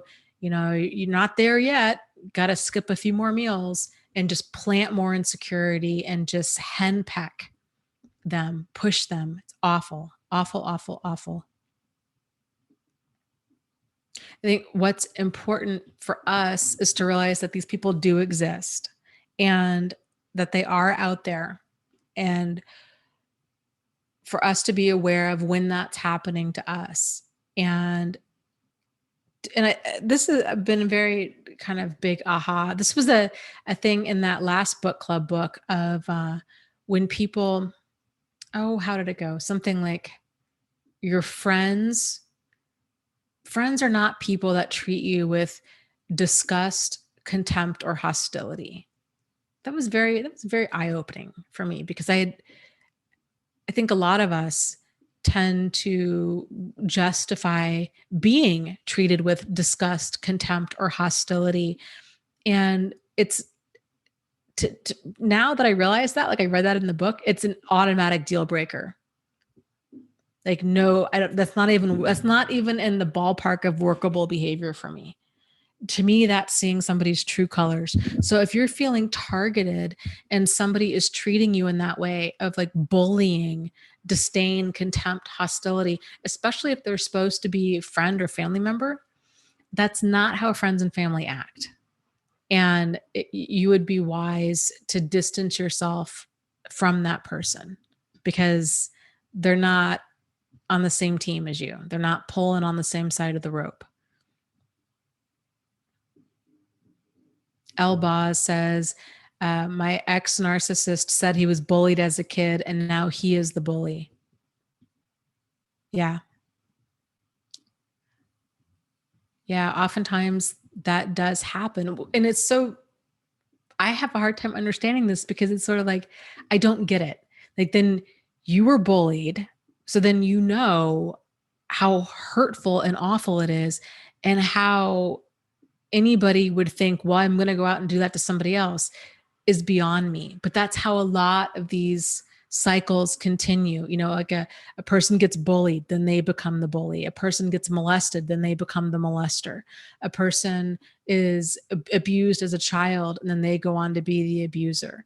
And but people tend to go one of two ways. They either tend to repeat what has been done to them, or they tend to make that vow of, no, like I would never treat another person like this. So there is, at the end of the day, that decision that needs to be made.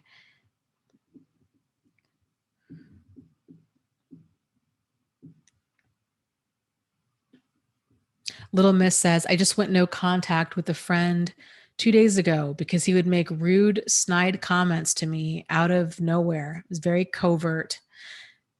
Good for you. Yeah, it kind of falls into that category of no more crazy makers, no more confusing dynamics.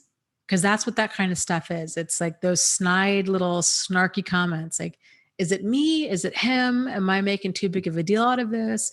Did he mean to be hurtful? Am I just too sensitive? Like, no, no. It's, people know what they're doing, and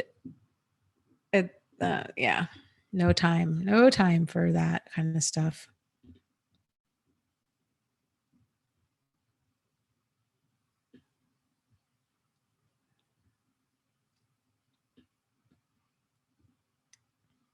Yeah, Stand in Firm says it's so sad that emotional and mental abuse isn't recognized by abuse help places or the system. Yeah, I agree. What's interesting too is that most domestic violence centers understand that physical abuse doesn't exist in a vacuum. It's very rare. I've never heard of it ever even happening, but it's very rare, if it even exists, that a physical abuser is just physically abusive, especially if there's that relationship present, like they're a parent or a significant other. Like, physical abuse tends to be a late stage of abusive behavior. So it's always, generally, it's always preceded by like verbal, emotional, psychological, financial, sexual, spiritual abuse. Like, all of that comes before physical abuse. Physical abuse happens downstream, kind of after, over a period of time. It builds up to that. That's the thing. Abusive behavior, it tends to get worse with time, not better. And it's because once that abusive person realizes they can really kind of unleash on this person and use them as an emotional or physical punching bag, then they do. And like, all of their dysfunction and pathology and all of that kind of stuff is there. That person's now a target, and they just get the brunt. They get the brunt of it. And trying to set boundaries, trying to get them to treat you with dignity and respect tends to make things worse, because it's so driven by that disgust and contempt of, they have this attitude of, well, it's insecurity, but it's also superiority. I shouldn't say it's always insecurity. It's not always insecurity, but this attitude of superiority, of like, I'm going to treat you how I'm going to treat you, and you just need to be okay with it. And if I treat you like garbage, then it's your fault that I'm treating you like garbage. But there is no being reasonable with an irrational person. So,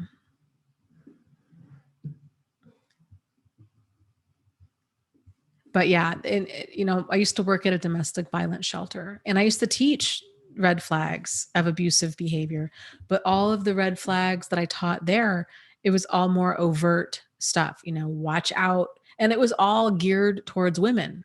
So it was, you know, look out for men that are jealous, that are controlling, that have very kind of concrete understandings of what a woman's place is, or that is, these kinds of that yells, that treats the waitress poorly, that doesn't like, like, who's mean to pets or children or strangers, or you see these flashes of rage. These were the kind of flags, and I had never been taught about more of like the covert kind of stuff. I didn't realize that charm was a huge red flag, or that feeling like this person was your soulmate, or a whirlwind romance, or Prince Charming. That these were all major red flags. Normal people don't come across like this. And then, of course, too, with men, like with what men go through, it's the same kind of stuff, but the dynamics are different because society understands abuse towards men differently. So it's just a lot.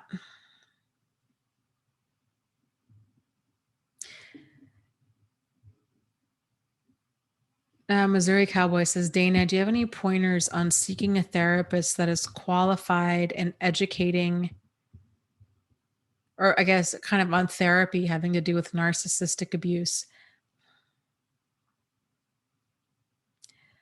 Oh, it's tough. And frankly, I think it's going to be a lot like finding a needle in a haystack.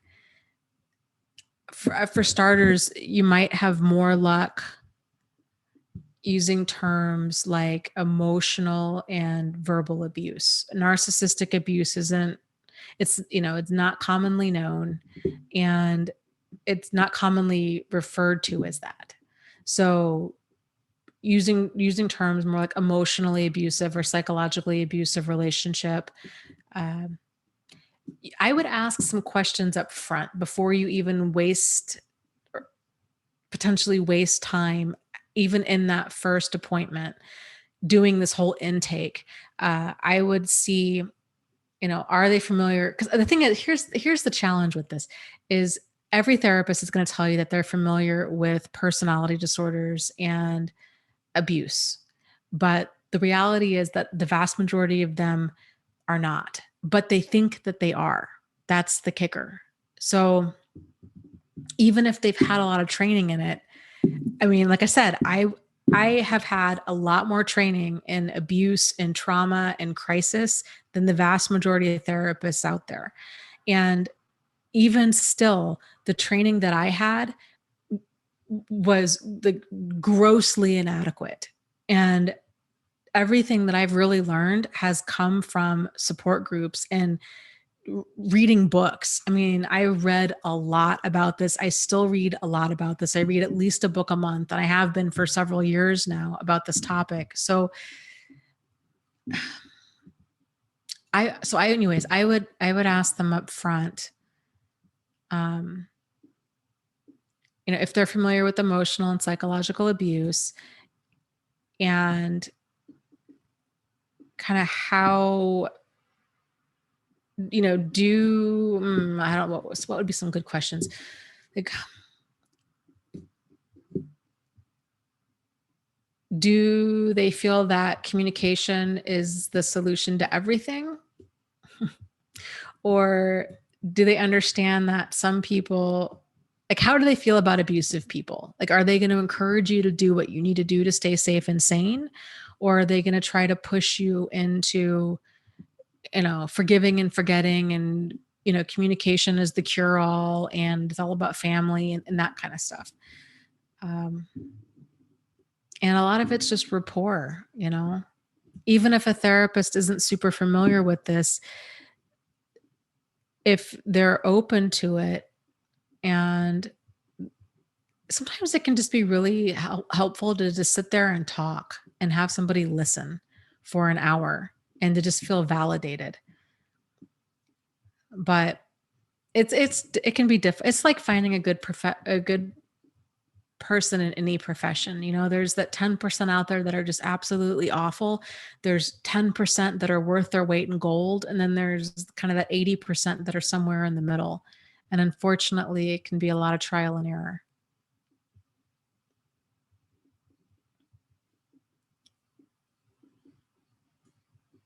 As far as boundaries go, I will tell you, I think one of the best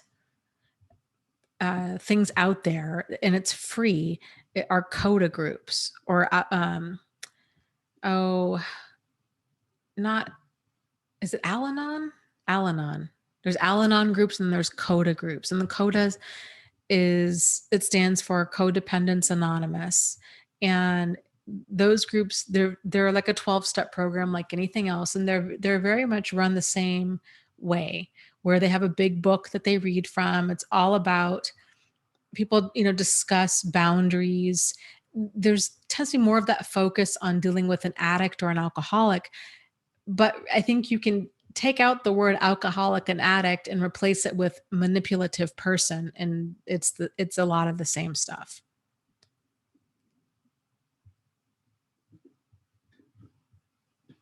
So, yeah, James is saying, it sucks. I've been called a wimp for saying my wife is verbally abusive. Yeah. And that's, I think, a challenge that a lot of guys face is there's this idea that with men, or I think with abuse in general, that abuse has more to do with gender and strength, but it doesn't. It has to do with power and control. So you could get a woman who's 5 feet tall and 100 pounds, and she can be incredibly dangerous and destructive and even deadly to a guy who's, 6'5" and 280 pounds. It has nothing to do with gender and strength, and it has everything to do with power and control. And unfortunately, in society, there really is this stigma of that kind of men can't be abused, or that men are always the abusers, and they're not. It women There's a lot of women out there that are as abusive as any guy out there. So it's behavior, it's not a gender.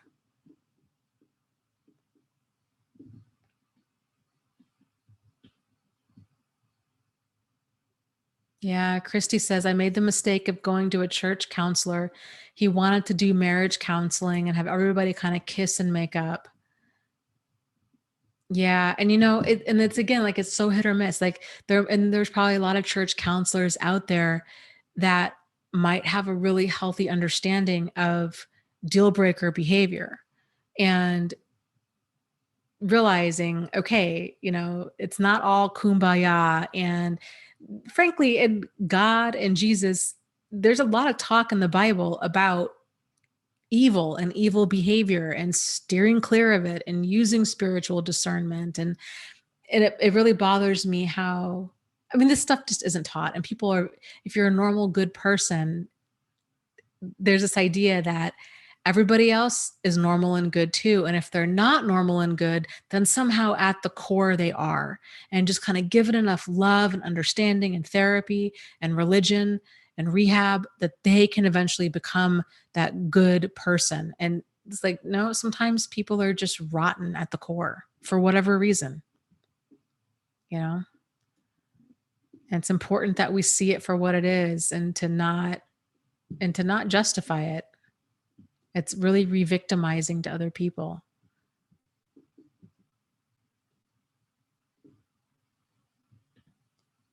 Let's see. Elba says, hey, Dana, my ex and I are both from Houston. Our families are there, and it's a common bond we have. This tragedy has triggered me. I've been having dreams about him all week. I started getting strange hang-up calls today. Is this possibly empathetic intuition, sensing it is him, coincidence, or am I nuts? Do you have suggestions on how to deal with this or redirect and not obsess? It's hard to say what it is. It doesn't sound like you're nuts. Um, if you're getting strange hang-up calls, then somebody's doing it, right? And it seems logical to me to think that it would be a strange person who's doing strange hang-up calls. And the timing of it seems logical and reasonable to me to think, well, it's probably somehow related to this event if it hadn't happened before. So, not super far-fetched that you would think it would be him. And the fact that you've got family in Houston, that you're from there, the kind of high anxiety situation. If you've got a manipulative person who tends to come back around periodically, I would keep your emotional shields up. And if you're no contact, I would stay no contact. How do you deal with it? I would hope that it would die down. If you're no contact, I would continue to stay no contact. This is not a reason to reopen there's really rarely a good reason to ever reopen contact with an abusive person, because all they do is bring further abuse. So, um, I'd stay no contact and try to not let it bother you. And if it continues, then you might want to consider, um, changing your phone number, or just turning your phone off if you can for like the next week. Or if you're getting hang up calls from the same type of number, to just start blocking all of those numbers.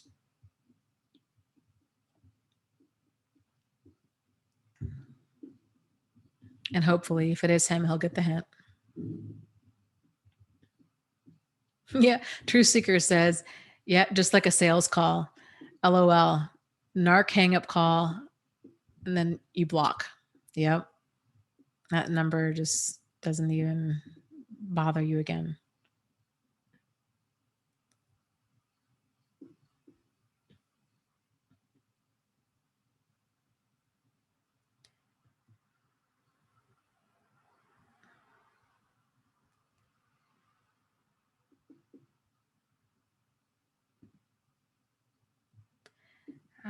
Let's see. And okay, so people are talking about narcissists and manipulating therapists. The thing too is you have to keep in mind that even if a therapist is really, really good with spotting manipulative with people, they're manipulative and they're really darn good at it. And so they can really slide under a person's radar, no matter how good they are at spotting manipulative behavior. I'm a big fan, kind of for this reason of, hold on, I gotta sit up here. I'm falling down in my chair. If a person's really manipulative and you're being abused by them, I am not a fan of couples counseling, at least not at first. I would say finding a therapist that is familiar with abuse, going to about half a dozen sessions, so like 6 or so sessions, one-on-one, explaining what's going on. Do they seem to understand, or do they think that communication can just solve everything? Like really kind of getting a feel for, do they understand this kind of stuff? And then if seeing kind of what they say as far as couples counseling goes, generally counseling can make an abusive person worse, not better, because you're exposing all of your vulnerabilities. Sort of like when a kid is getting bullied and the principal calls them into the office and they ask what's going on. If that kid who's getting bullied tells the truth and lays everything out on the table, they tend to get bullied even worse. And especially if they're saying, oh, this really hurts my feelings, and they're showing vulnerability. That's like showing a red flag to a bull. It makes things worse. And narcissists, anything that you say can and will be used against you. And they don't fight fair. They don't fight towards a solution. When they do fight, they fight to destroy. They fight dirty. And it's very immature. And it's not a lot. It's hard to work with somebody that's like that. So, it's easy for a therapist to be manipulated and to really figure out kind of what's going on, like who's telling the truth here. So those are all some things to kind of keep in mind.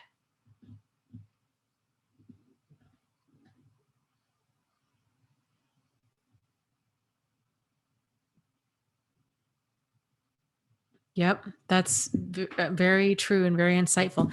Tammy says, my therapist recently said that when he came to therapy with me once, she saw his problematic behavior, but knew that I would only get defensive if she tried to get me to leave. Yeah. And there's a lot of truth to that. I think one of the most helpful things that a therapist could tell a person would be to just let them know that this is really problematic behavior. Kind of more so on the side of outside the realm of workable behavior. Because I think a lot of people are struggling with normal, decent people tend to think that other people are normal and decent people. And they think everything's workable. And so when they first come across these terms of like narcissist or sociopath or psychopath, it's this aha moment of, oh my God, this person's really not normal. I'm not crazy or making a big deal out of stuff. This is like not everybody's the same.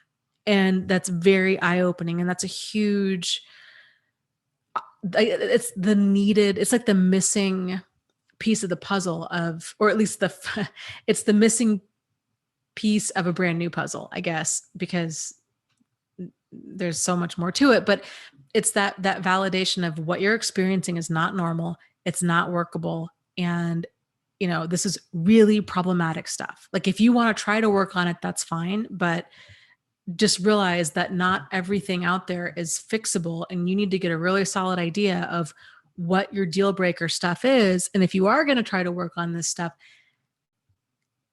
to have an idea of a time frame, like what changes do you need to see made and in what time frame in order before you leave. But it's not healthy to just think commitment is forever and then be dragged through hell. Like that's not commitment, that's codependency. And it's manipulation too. So it's a problem. So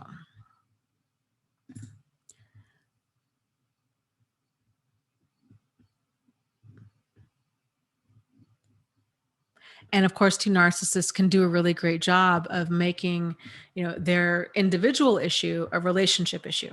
So they were cheating on you, but that's somehow your fault. They were abusing you, but that's somehow your fault.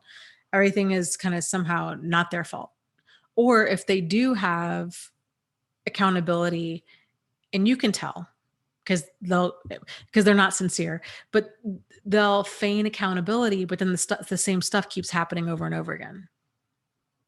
It's a choice. It's a choice. I mean, you can't make somebody abuse you. You can't make somebody cheat on you. Like that's how they're choosing to be. It doesn't matter if you're busy with work or with the kids or what have you. If they're cheating on you, they're choosing to cheat on you. Just like if they were to get upset because you're spending too much time with the kids or at work and they take a baseball bat and smash all the windows of your car.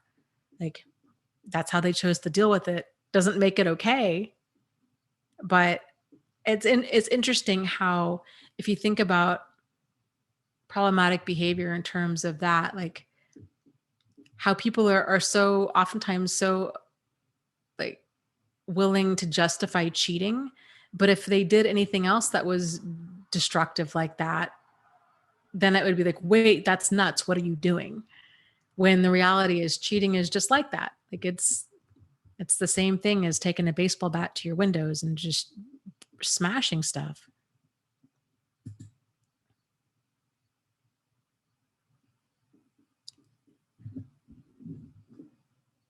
Yep.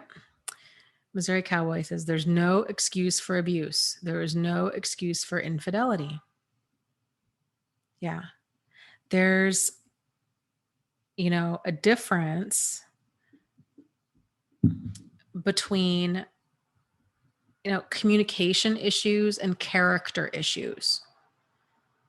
And I know that's not very PC because everybody just wants to think that everybody, is at the core good people. And that's not the world we live in. Like some people are just really freaking rotten, whether they were born that way, whether they grew up whether they turned into that, who knows? And frankly, it doesn't really matter.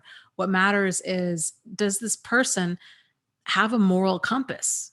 If not, then the communication's not going to solve that. Like communication doesn't solve a character issue.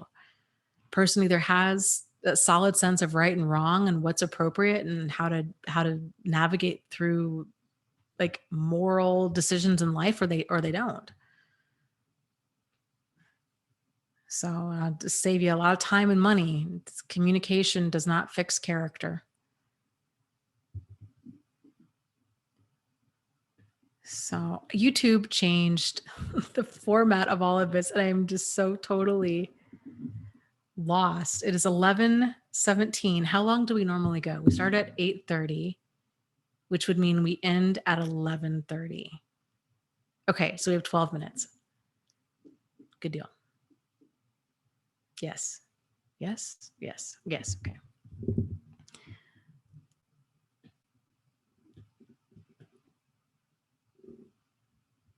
And who was it? Was it Panda Power saying this community is so incredibly validating. I couldn't believe at first how many of us there are until now. Oh, totally. It's I felt the same way when I started this YouTube channel and my website and all of that. I didn't even think I'd reach anybody.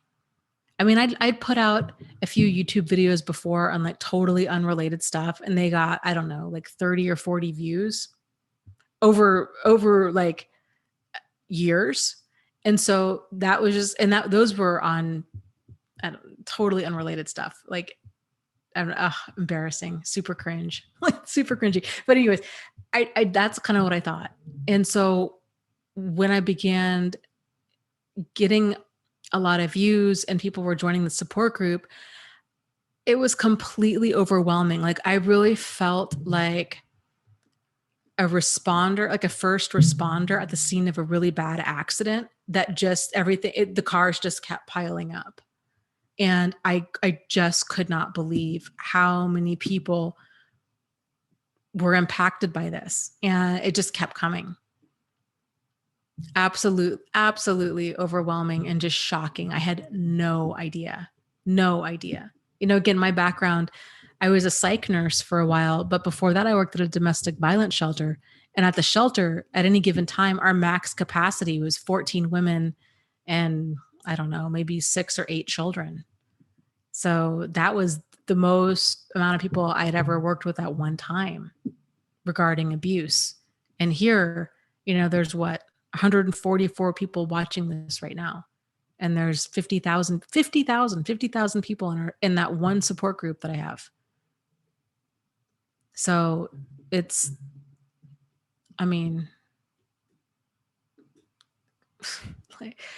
mind-boggling.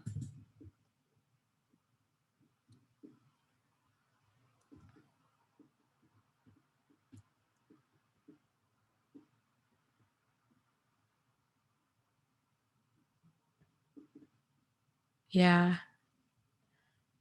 Mad Nice says, I thought I was the only one. I thought I was crazy. Yeah, I think we all did. And somebody else had said, where did it? Star Child said, I was afraid I had to go to the hospital. Yep. It's that psychological abuse that just really does a number on a person. And especially, if we're looking to understand abuse in terms of, we all have this idea of what we think abuse is, right? And that maybe it's a big, scary guy, like the guy in Sleeping with the Enemy. And this big, scary guy who never smiles, and he's all in black, and he's beating up a woman. If that's our idea of what abuse is, and what we're experiencing doesn't match that, then we're going to have a really hard time connecting what's happening to us. So for example, if a man is being abused, and if that's his idea of what abuse looks like, he's not going to realize he's being abused. If a woman is being abused, but it's more, she's not being hit, if she's just kind of being ground down or experiencing a lot of that gaslighting and kind of psychological, abuse that leads to those feelings of emotional torment and emotional anguish, then she's not going to realize that there's anything wrong, because in her mind, it's like, well, but he's not yelling at me, or he's not calling me all kinds of terrible names, or he's not hitting me. So I guess because I can still tolerate it, then I guess it's not that bad. And unfortunately, for a lot of people, that's the line in the sand. It's this idea of, if I can still tolerate it, then I should, or it's not that bad. And kind of like what we were talking about earlier, is if a person's baseline, if a person's kind of lost in this idea of trying to figure out, hold on, I got to readjust here in this chair. If they're trying to figure out, I'm going to fall, hold on. This is not working. Okay. If a person is trying to figure out their situation based on like what's normal, and if they're comparing what's normal to what they've previously experienced, then that's going to get them lost in the fog again. Because then they're going to be like, well, this woman was really incredibly abusive, but she wasn't as bad as my mom, or she wasn't as bad as my dad, or she wasn't as bad as my ex-wife, or, this guy is really an abusive jerk, but, not as bad as my ex-boyfriend or my father or my grandfather. But comparing an abusive person to another abusive person is a terrible metric to go off of. And it'll, like I said, it'll get that person lost back in the fog again. It's important for us to have that baseline for what is appropriate and acceptable in our lives to be what's healthy, not what's normal, or not think, oh, well, it could be worse. Because if we're using any other measuring stick outside of what's healthy, it's not going to work. And we're going to get you all twisted up.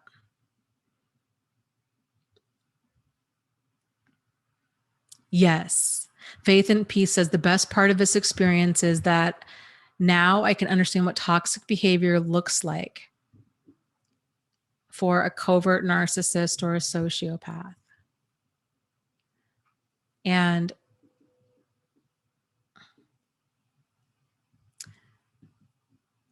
yeah, I would say just if you can get to the place where you realize what toxic behavior looks like and what toxic behavior feels like.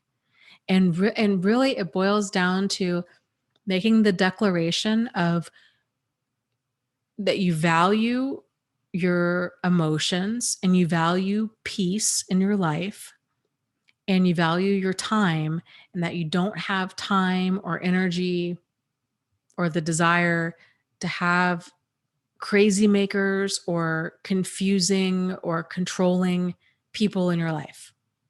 Like if you can just steer clear of that, confusing, controlling, crazy making, just done. Your life will be a lot smoother. So, and a lot of that you'll know what you're experiencing based on how you feel.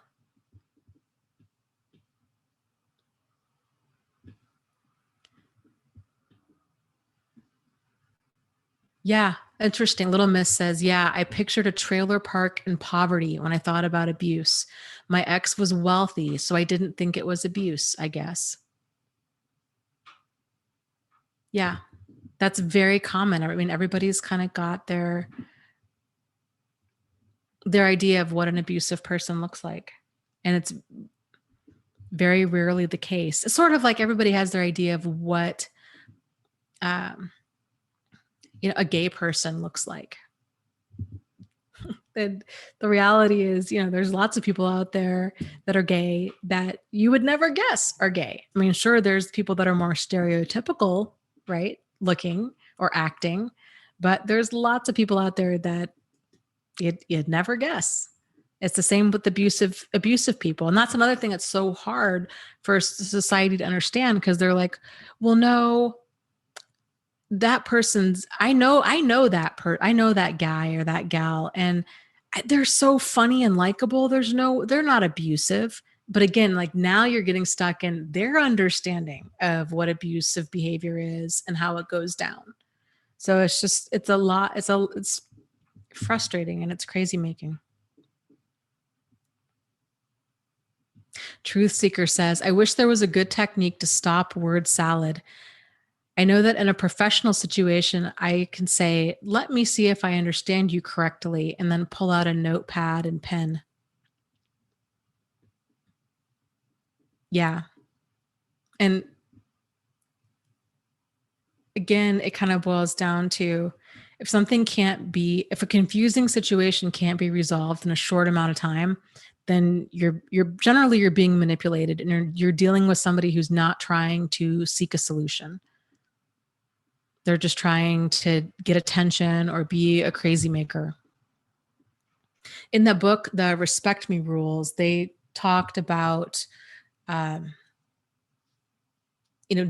with the crazy maker who's, these kind of cyclical conversations. And they said, and I liked it. They said, you have that, your comeback to that, and you just keep repeating it.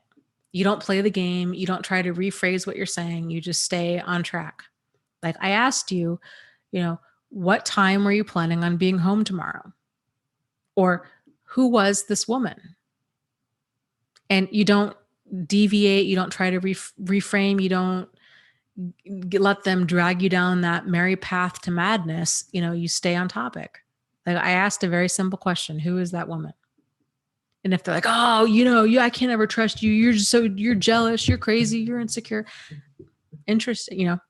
Who is the woman? Like, you just stay on the topic and not veer. But again, if they have a history of physical abuse, or if you at any time ever feel intimidated or fearful, then that's at that point, like, communication, conversation is over. Like, you need to really go into self-protection mode.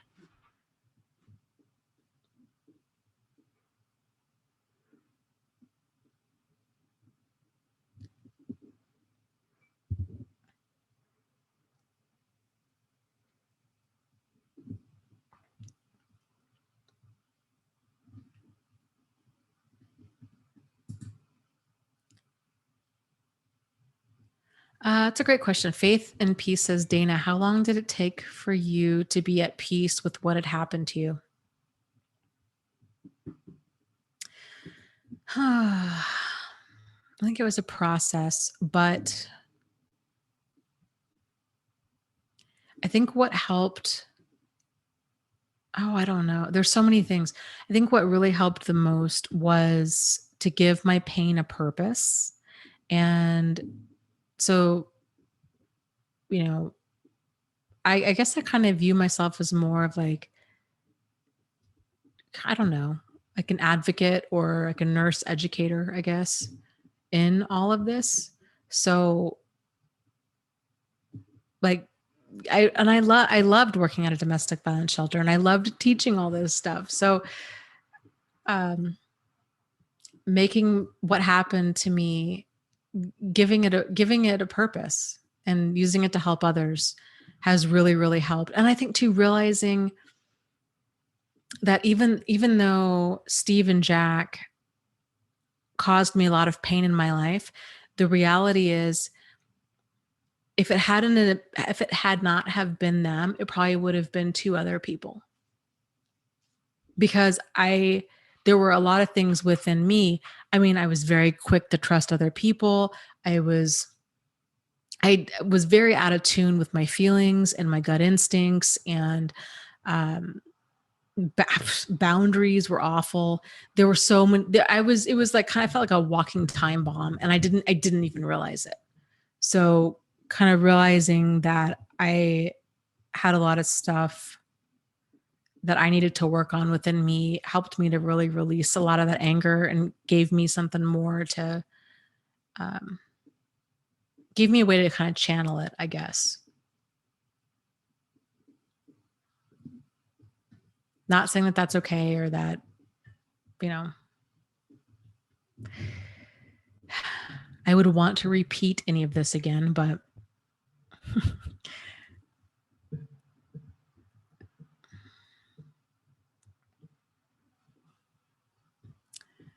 so is it time? What did we say? 11:30? Oh, math. Yes, 11:30. We'll just take a moment of silence. I won't do the kind of guided thing that I normally do. We'll just kind of sit in silence for a little bit and just relax and just send some good energy to yourself and to other people in the chat and other people in your life. And I think to everybody that's affected by the hurricane right now.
Okay, when you're ready, come on back.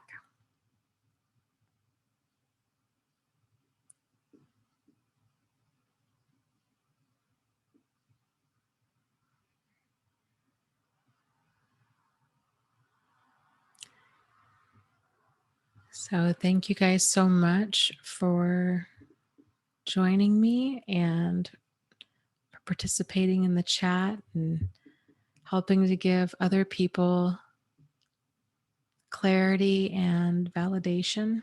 That is such a huge gift. I think, as we all know, that's a huge gift that we can give other people. So you guys take care. I hope to see you tomorrow. The book club will be a live stream. It's at 6:30 p.m. Eastern Standard Time. It runs, I don't know, 2 to 3 hours. And we're going to be discussing the book Women Who Love Psychopaths. So you guys take care, and hopefully I'll see you tomorrow night. But if I don't, I'll see you next Wednesday, 8:30 p.m. Eastern Standard Time. So yes, hope and love to Texas for sure. Thoughts and prayers are with you guys that are out there. So lots of love to you guys. You are not alone. You are not crazy, and you really can move forward and heal from this. So take care, and I will see you soon. Okay. Good night.